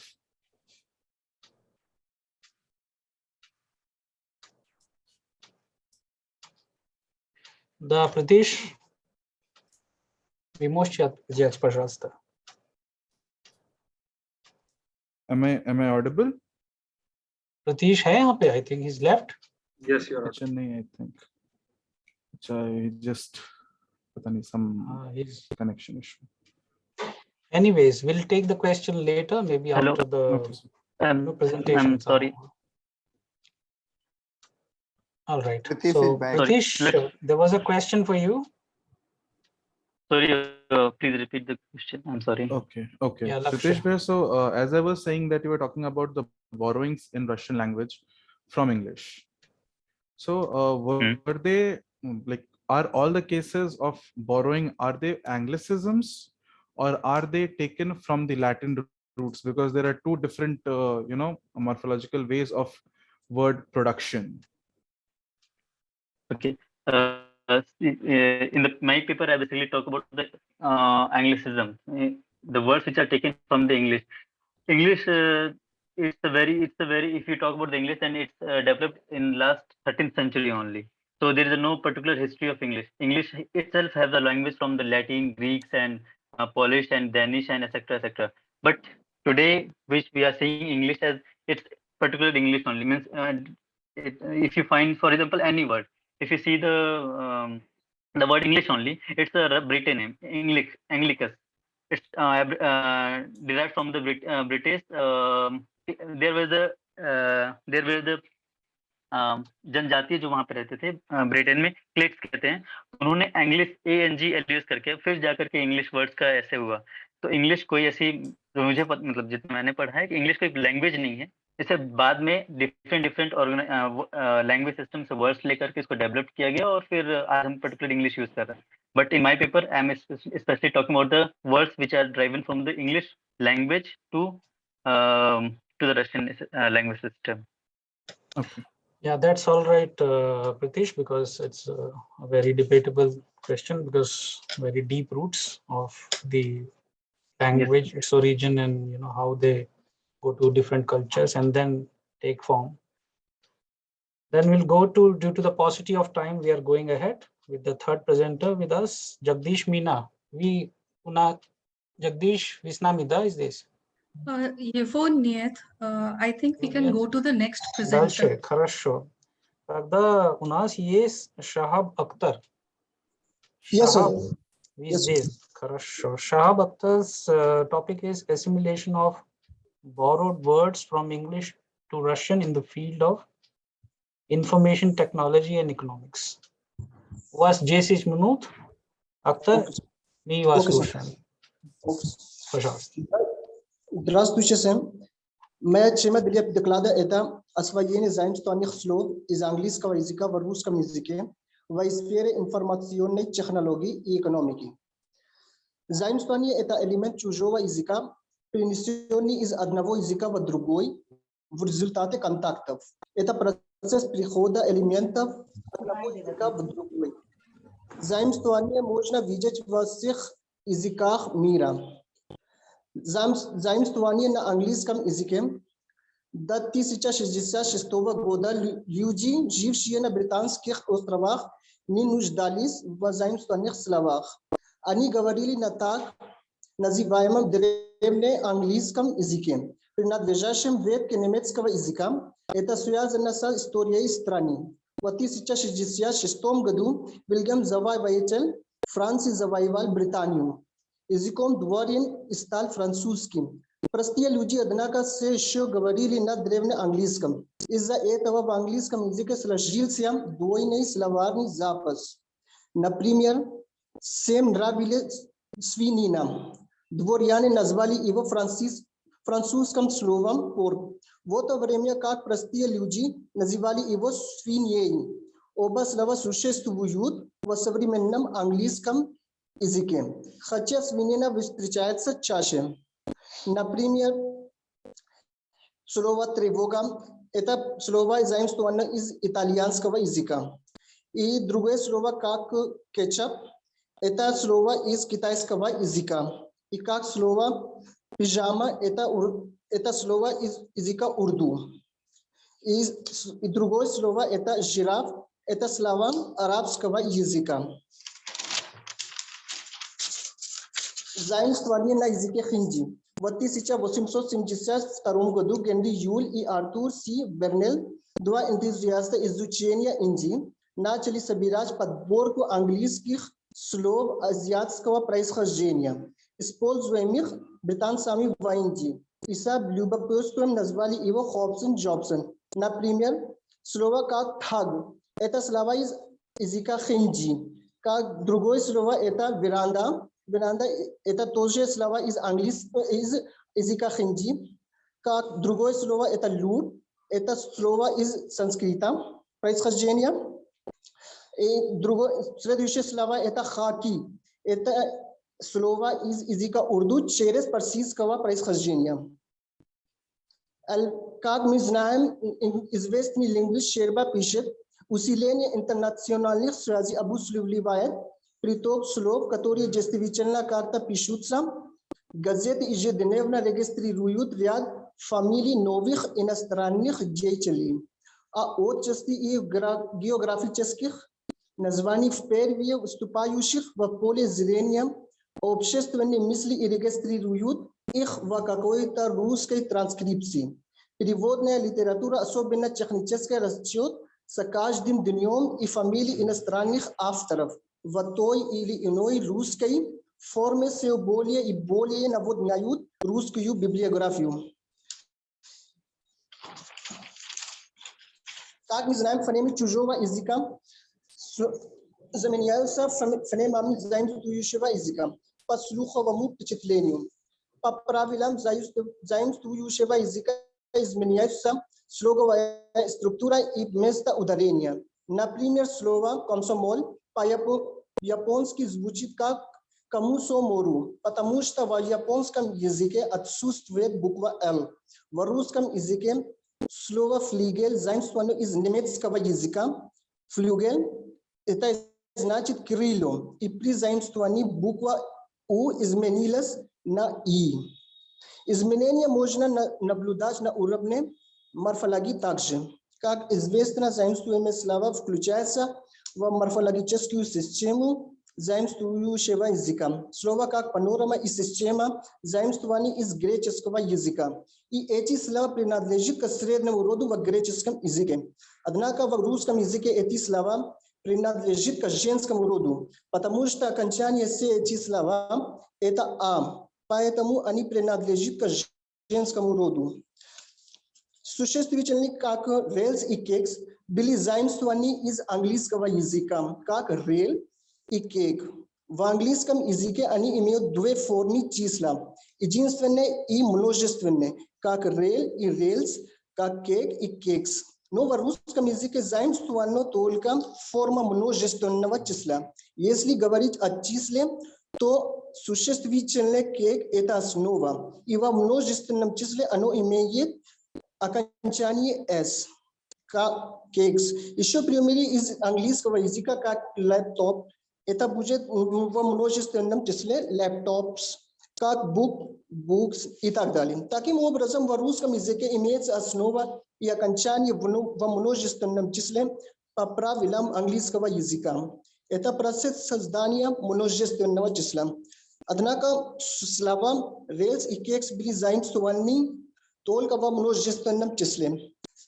Когда эти слова стали частью системы русского языка, то они начали употребляться во форме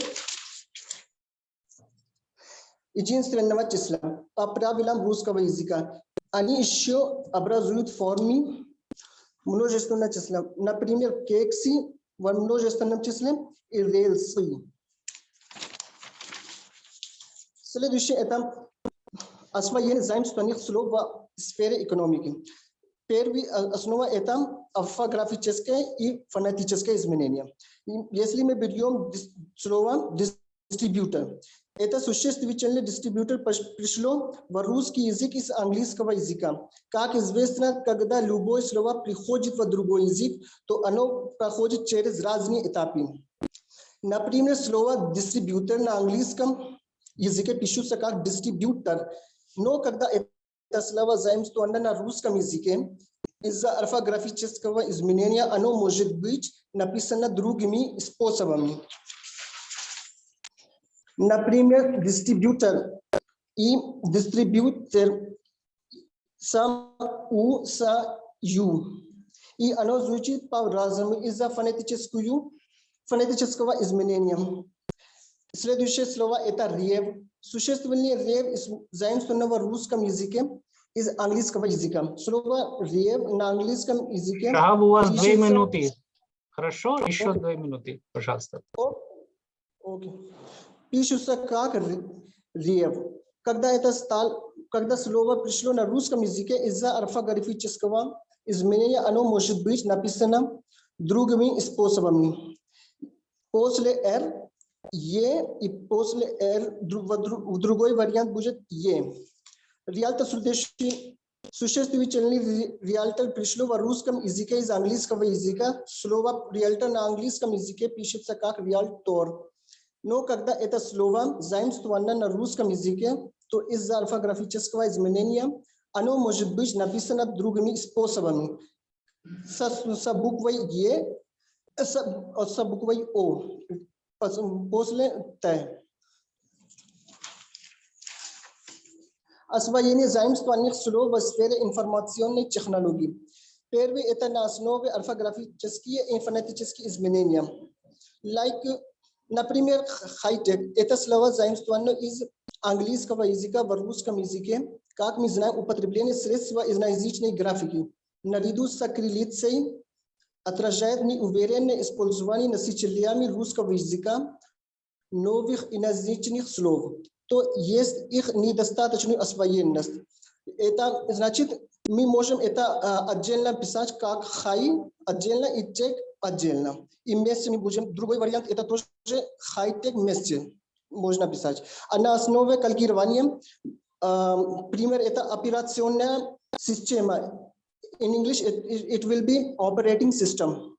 Это словосочетание пришло в русском языке через калькулирование. Оно переведено отдельно. И следующая основа это словообразование. Как тут слово офлайн, это слово офлайн пришло в русском языке. Уже 10 минут, пожалуйста. I'll give you one more minute, please. Okay. Для достижения нашей цели мы посмотрели современные российские газеты и проанализировали, как употребляются и как усваиваются русским языком. Меняются ли это в произношении, правописании, кальке, в роде и числе. Мы читали много статей и точек зрения разных лингвистов. В исследовательской статье мы обсуждали о 4 процессах, и большинство слов пришли через этих 4 процессов. Мы проанализировали, какие изменения произошли. Например, на уровне правописания, произношения, рода, числе, падежа и самое важное, образуют ли новые слова. Спасибо за внимание. Sure. Очень интересная тема была у вас, Shahab. Now, if we have any questions or any, observation, please. Есть вопросы или замечания? Если нет, тогда мы пойдем дальше. На следующий докладчик Ом Пракаш Мина. И с нами, да, Ом Пракаш? Да, сэр, да. Ом Пракаш, у вас тема сопоставительный анализ фразеологических оборотов, связанных с концептом дом в русском языке и на языке марвари. Да? Хорошо. Пожалуйста, мы вас слушаем.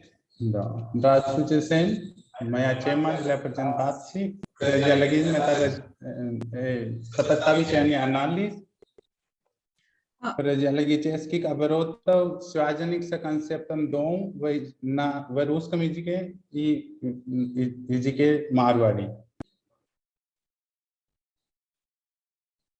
Фразеологизм это раздел языкознания, в котором изучается лексические неделимые сочетания слов, то есть особые фразеологические единицы. В своей работе фразеология современного русского языка Санский дает следующие определения. Фразеологический оборот – это воспроизводимая в готовом виде языковая единица, состоящая из 2 или более ударных компонентов словного характера, фиксирования по своему значению и составу. К фразеологическим оборотам относятся пословицы, поговорки, яркие и меткие выражения. Пословицы, поговорки и фразеологизмы имеются в виду под устойчивыми единицами. Люди выражают свое мнение и чувства более точно, информативно и эмоционально с помощью устойчивых единиц. Эти устойчивые единицы делают язык красивее и выразительнее.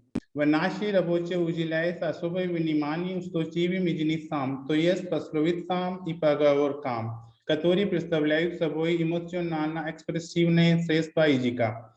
Устойчивые единицы часто употребляются в речи, то есть пословицы, поговорки и фразеологизмы, которые употребляются в письменной и в разговорной речи. Они близко связаны с культурой и традицией.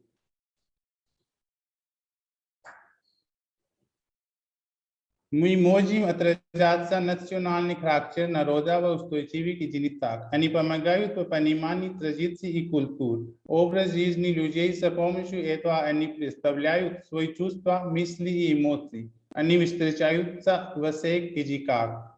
Слово пословица происходит от латинского слова proverbium, который представляет собой комбинацию префикса pro, обозначающего перед и корень слова. Известный русский писатель Горький говорил в простите слова «Самая великая мудрость пословицы всегда короткие, а имеют чувство вложенного на целые книги». Пословица – это краткое восседие речевой оборот и имеющие поучительный смысл ритмически организованное изречение, в котором народ на протяжении веков обобщал свой социально-исторический опыт. Поговорка – это такой оборот речи или словосочетания, который отражает какое-то явление жизни. Поговорка является малым жанром фольклора, часто носит юмористический характер. Посальвария далее. Поговорка – это такая краткая складная речь, которая входит в хороший, но не является полноценной пословицей. В языке марвари существуют два слова, эквивалентные русскому слову пословица, именно лококти и хебат. Оба эти слова синонимы. Теперь мова дала следующее определение слова «дом» в своем словаре. С помощью этого словаря мы классифицировали фразеологические обороты с концептом «дом» в русском языке. Дом – это жилое здание, строение, жильцы, проживающие в таком здании. Дом – жилое помещение или квартира. Дом – люди, живущие вместе или семья. На языке марвари имеют некоторые слова для дома. Например, тапро, घर, гуари, макан. Для классифицировали были выбраны следующие русские фразеологизмы с концептом дом. Фразеологизмы со значением здание или строение. Например, деревянный дом, отчий дом, дом отдыха, дом культуры. Фразеологизмы со значением семья. Например, дружить с домами, семья сильна, когда над ней крыша одна. Фразеологизмы со значением хозяйства отдельной семьи. Например, жить одним домом, без хозяина дом сирота. Фразеологизмы со значением династия род. Например, дом Романовик.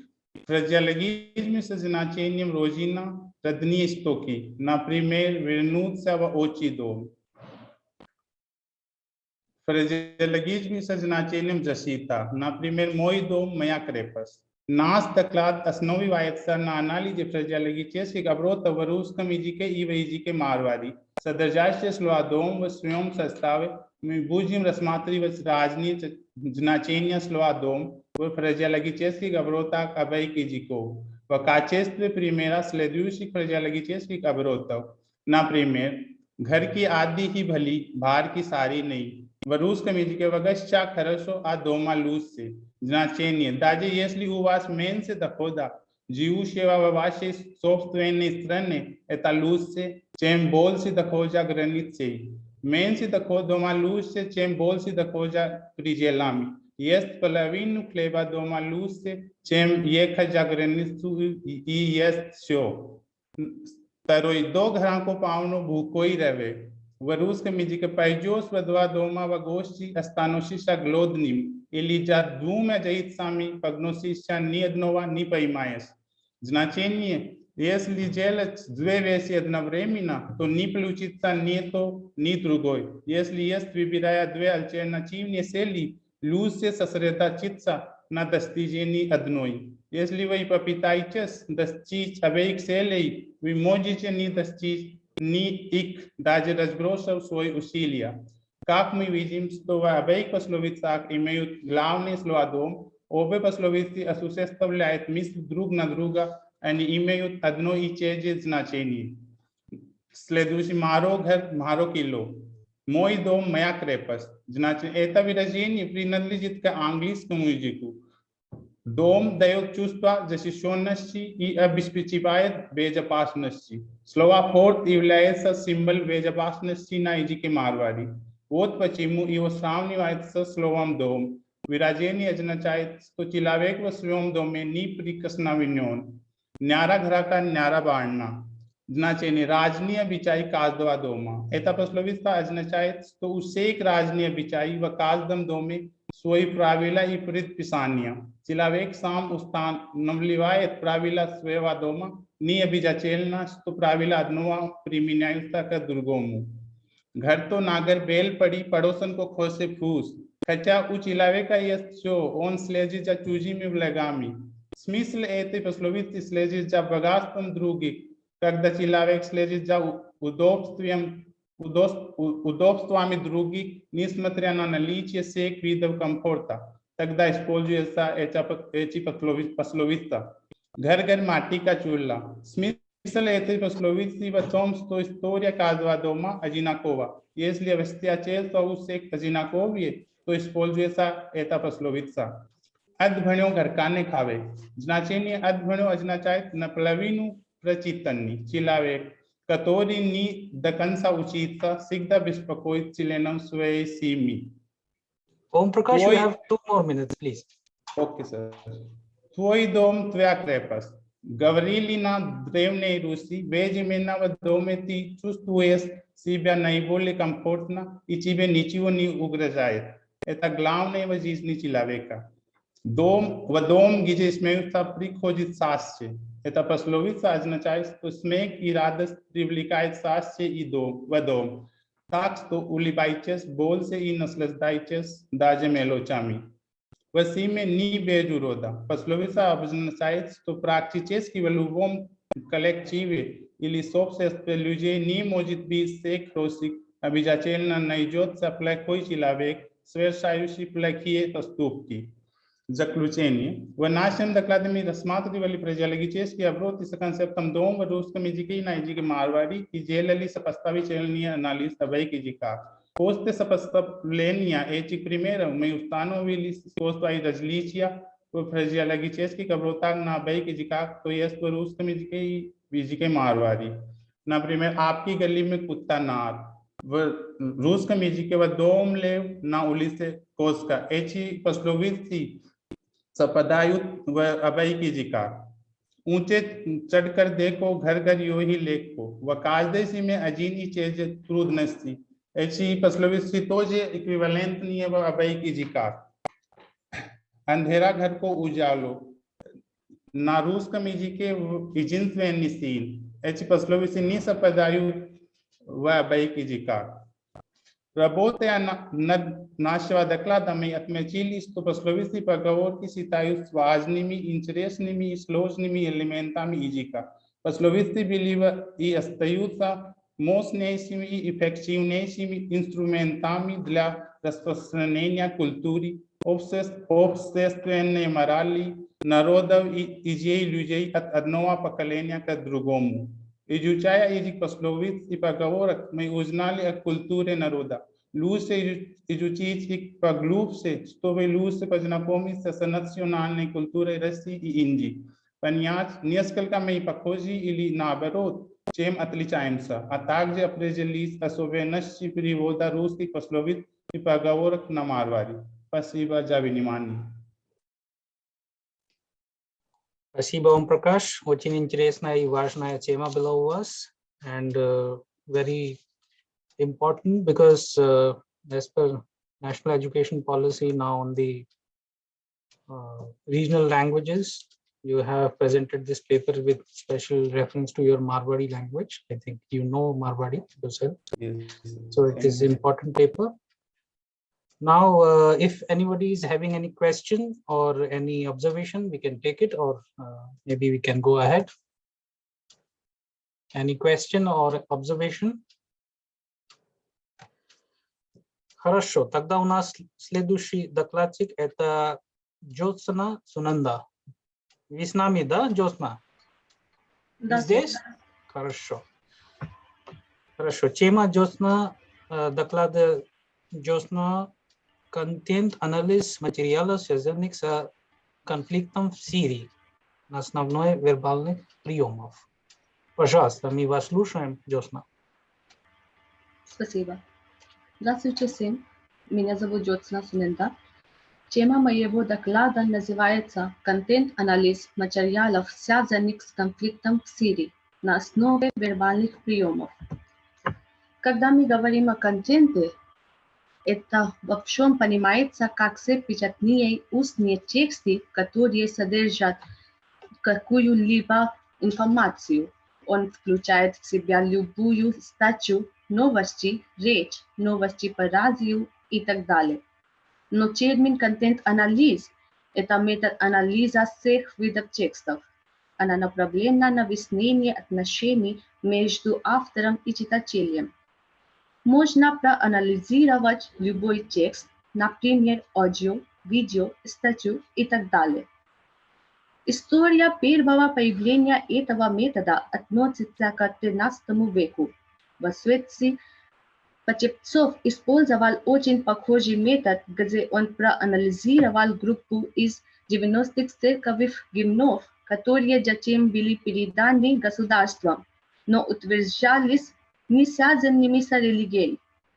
Эта проверка проводилась путем наблюдения и подсчета религиозных символов в этих гимнах, а затем сравнения их с другими религиозными источниками.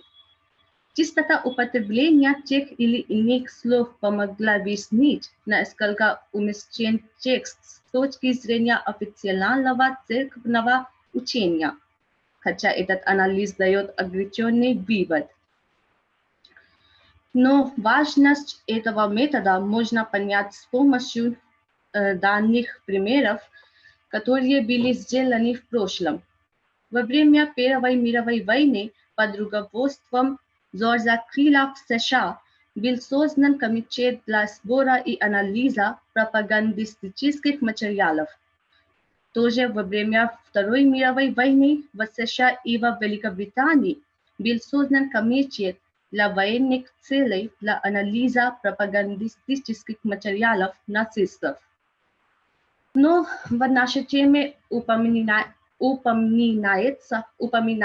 что анализ контента осуществляется с помощью вербальных приемов. Тогда что такое вербальные приемы? Это слова или выражения, которые используются с целью воздействия на читателя. Но существует множество средств, таких как дисфемизм, эвфемизм, повторение, метафоризация, гиперболизация, аллитерация и так далее. Слова используются с целью добавить дополнительный цвет к изначально существующим словам в нейтральном форме. Но некоторые вербальные приемы я хочу подробно рассказать, как дисфемизм. Слово дисфемизм происходит от греческого слова, которое означает неблагоречие. Это процесс придания грубного или негативного оттенка слову, который изначально существовало в негативной форме. Например, операция в Сирии и война в Сирии. Здесь война в Сирии дает какой-то негативный оттенок. Тогда у нас есть эвфемизм. Это слово происходит от греческого слова, которое означает «хороший». Это процесс замены грубного или слова с отрицательной оттенкой на слово с нейтральной или позитивной оттенкой.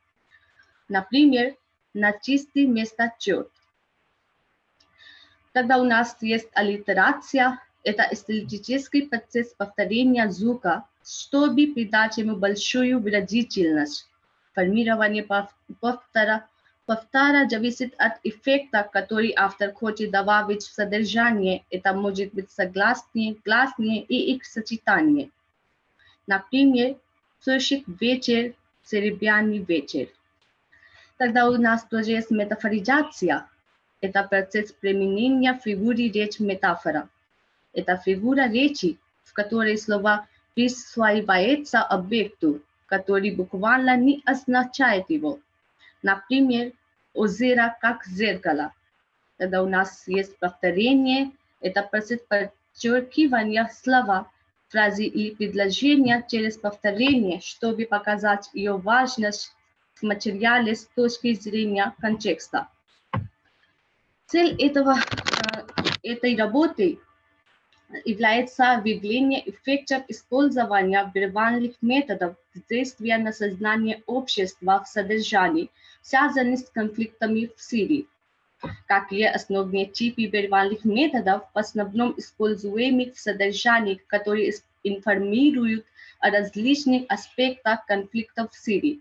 Какие основные последствия, которые могут быть результатом этих используемых методов? Но методология, которая была использована в этой работе, были общенаучные методологии и качественные и количественные методологии. Слова как единица анализа были выбраны из текстов и были анализированы после. Но процесс анализа включает первым я выбрала тексты из СМИ, из газеты, известия, которые были связаны с конфликтом в Сирии. Тогда прочитала статьи и классифицировала их в соответствии с заголовком, на котором они сосредоточены, и попыталась найти слова и фразы для анализа. Тогда выделила слова, которые выбраны для анализа, и объяснила их различные оттенки значения, чтобы легко классифицировать по методу. Тогда я записала все выбранные единицы в одном месте. Jyotsna, you have 2 more minutes. Okay, sir. You have 2 more minutes. Тогда сделала анализа. Но я выбрала 10 текстов из российской СМИ газета, называется «Известия». Тексты были разделены на 3 части, каждая из которых содержит 10 текстов. В первом разделе были рассмотрены тексты, которые в основном включают заявления и действия стран, которые не поддерживают правительство Сирии в продолжающейся войне в Сирии. Вторая часть включает статьи, в которых есть заявления о конфликте в Сирии с общей точки зрения. А третья – заявления и действия тех стран, которые поддерживают правительство Сирии в продолжающейся войне. В первом части я анализировал те тексты, которые показывают действия или заявления стран, которые не поддерживают правительство Сирии. Следующие слова, фразы и предложения в целом этих текстов, основанные на методе количественного анализа, были проанализированы дальше. Единицы анализа, основанные на их визуальном присутствии тексты, были выбраны и проанализированы с помощью вербальных методов анализа, чтобы проверить степень их использования в содержании, влияние, которое они могут оказать на сознание общества. Во второй части тоже я сделала сам так же, и в последнем части тоже. В заключение, в ходе анализа было замечено, что во всех 3 разделах наиболее используемым средством встречается дисфемизм, а после этого эстемизм. Но частота употребления изменились. В тех текстах, которые были выбраны с точки зрения тех стран, которые не поддерживают Сирии в этой конфликте, в чем дисфемизм было употреблено больше всего. Использование дисфемизма обозначает, что слова используются с грубым и негативным значением, чтобы описывать о последствиях и событиях, связанных с конфликтом в Сирии. Например, военные США застрелили мирного жителя. Но здесь тоже есть военные США застрелили мирного жителя. Здесь застрелили показывает дисфемизм, но мирного показывает эвфемизм. Мы также отметили, что аллитерация тоже используется для того, чтобы оставить у читателя незабываемое впечатление о событиях. И дальше интересно обнаружить, что эти тексты, несомненно, оказывают явное влияние на сознание людей при описании о военных действиях в Сирии, конечно, с помощью вербальных приемов действия. Спасибо. Thank you, Jyotsna. Very interesting presentation. Now, if we have any question or observations, the floor is open.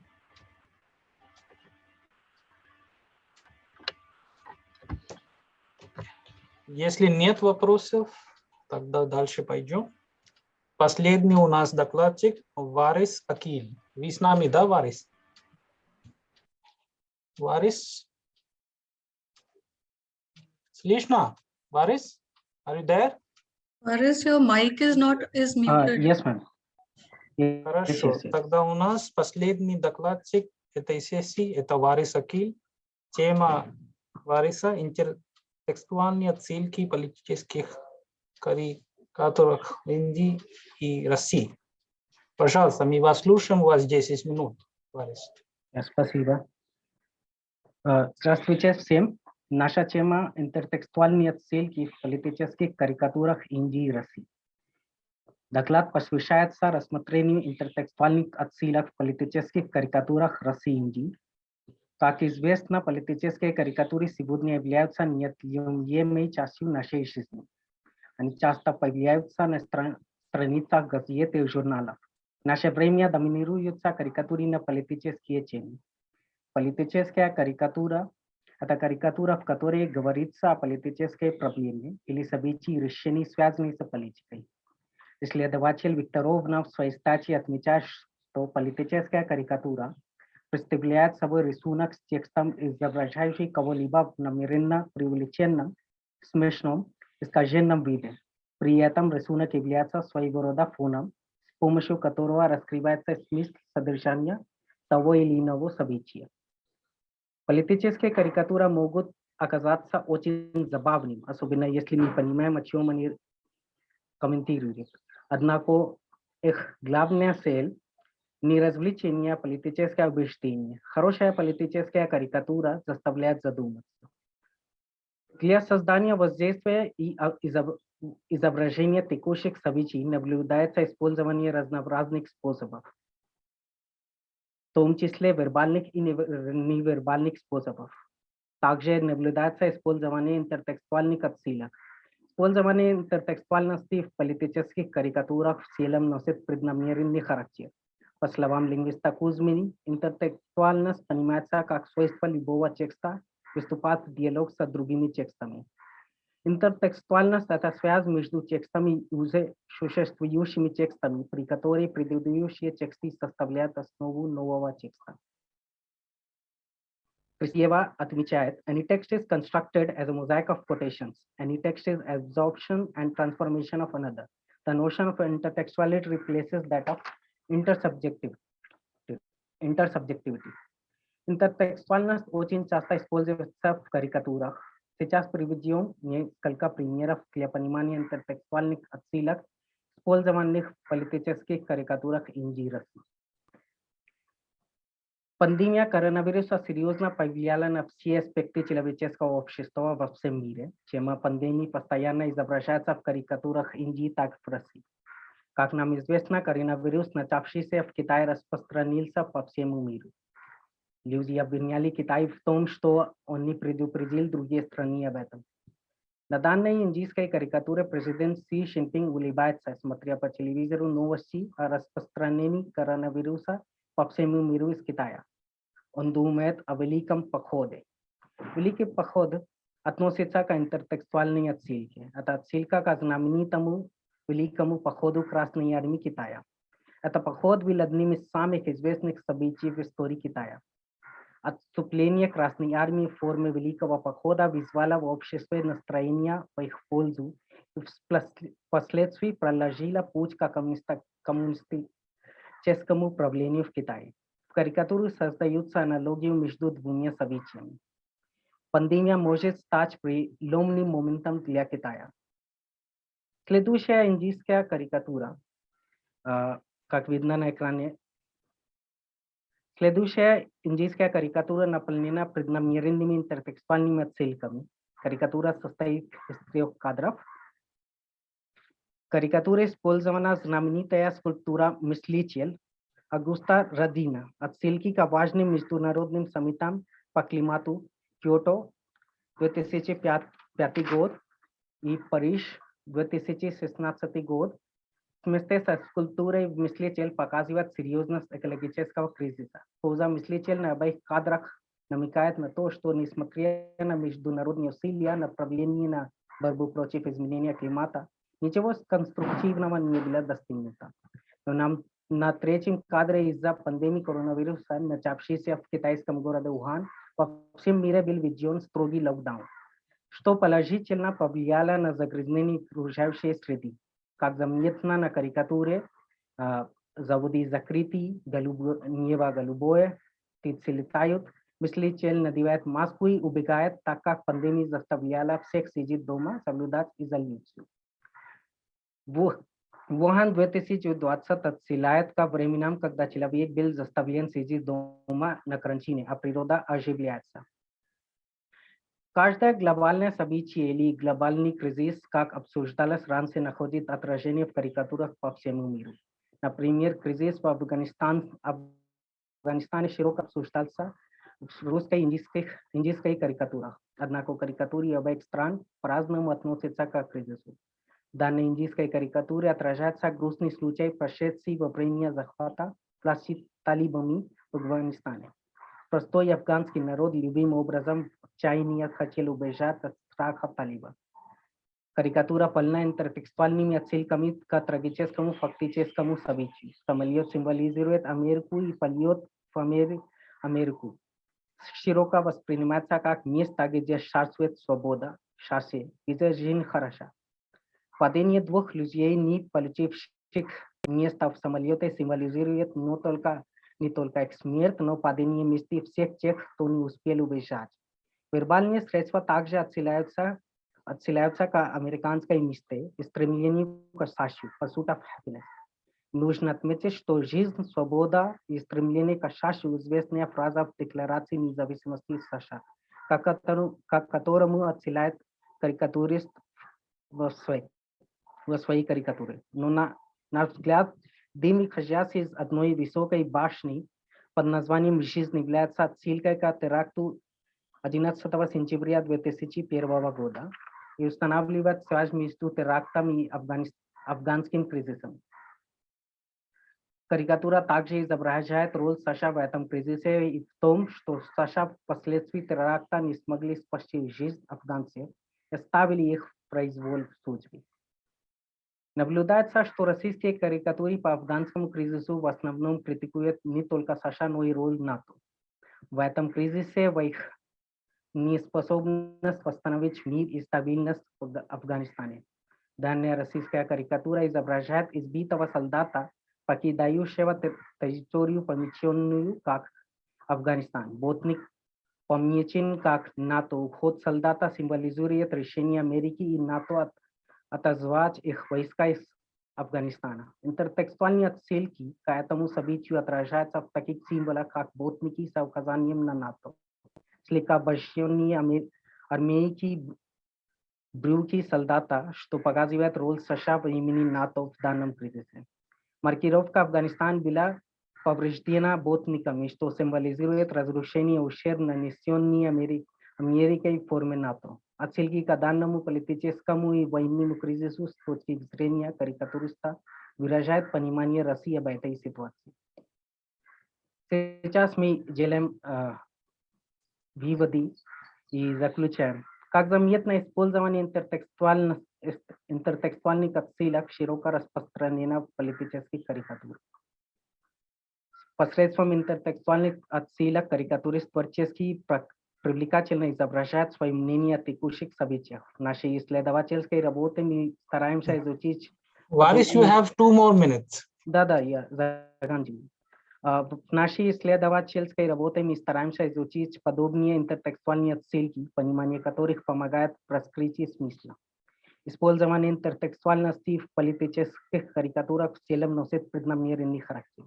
Интертекстуальность помогает людям установить связь между новым и уже существующим и понимать новые концепции в свете того, что они уже знают. Он ведет людей к контексту, культурному, социальному или историческому. Она помогает карикатуристам быть более выразительными в своих карикатурах и позволяет им доказать свои точки зрения. строение.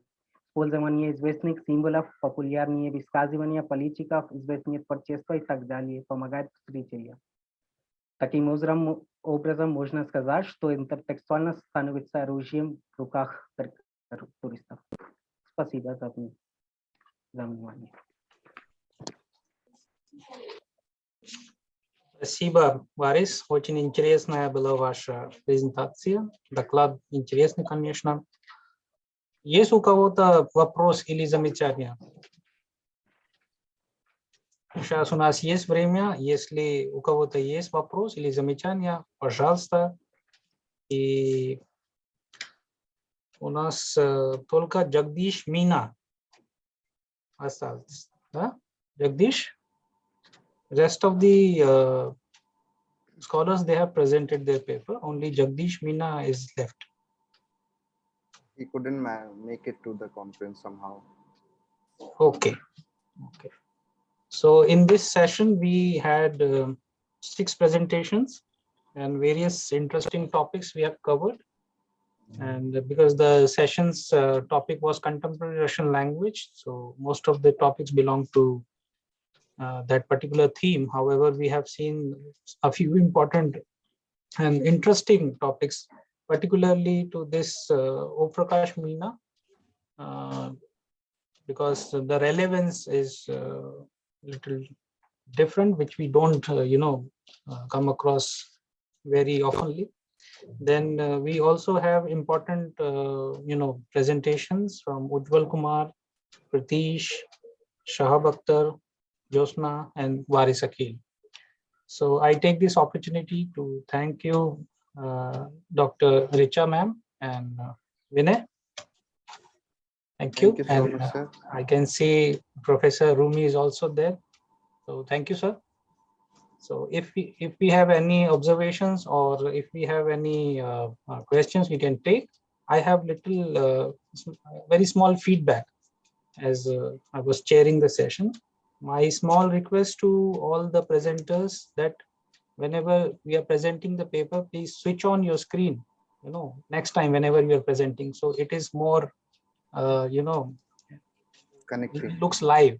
So we are connected and, we are, except Waris, I couldn't see the face of other presenters, only very briefly. So this is my little feedback to you all. And with this, I think everyone, I hope the session went well. Thank you once again. Thank you, sir. Thank you very much for accepting. Thank you, ma'am. Здравствуйте, Shamsi. sir. We would like to thank Shivaji Bhaskar sir for chairing this session, his valuable remarks and support in the organization of this conference. Please accept our gratitude for your enlightening words. Thank you very much, Shivaji sir. We would also like to thank all the speakers for their wonderful, thought-provoking presentations and participants who attended this session. Thank you very much, sir. Richa ma'am, please go ahead. I think. I was just thanking Shivaji Bhaskar for accepting our invitation without any hesitation. Yeah. And it is an honor for us also that you Oh, accepted. it's my honor, my pleasure, ma'am, to be associated with my alma mater, CRS JNU, of course. And we have been working together since many years, but this important event is a new chapter in between CRS and IGNOU. So I really like the session and I really like the presentations. I congratulate all of you, especially to you two, you and Vinay together, and then the entire CRS team. Thank you. Thank you so much, sir. So today now we can conclude this session and again we'll start again tomorrow, the session number 4 at 10 o'clock tomorrow. So would request all of you to join back tomorrow and we'll start the session in the morning. So with this, we are concluding today's session with the permission of Richa ma'am. Yes, of course. And Thank you all so much. Rumi sir, for being with us for whole all day. these sessions. Yeah. Yes. Whole day. Thank you so much. To all the scholars, to all the volunteers, because the smoothness, the smooth functioning is because of our volunteers. Thank you so much. So, Tasvadanya, everybody. We hope to see you tomorrow at 10 o'clock. Спасибо огромное. До свидания. До завтра.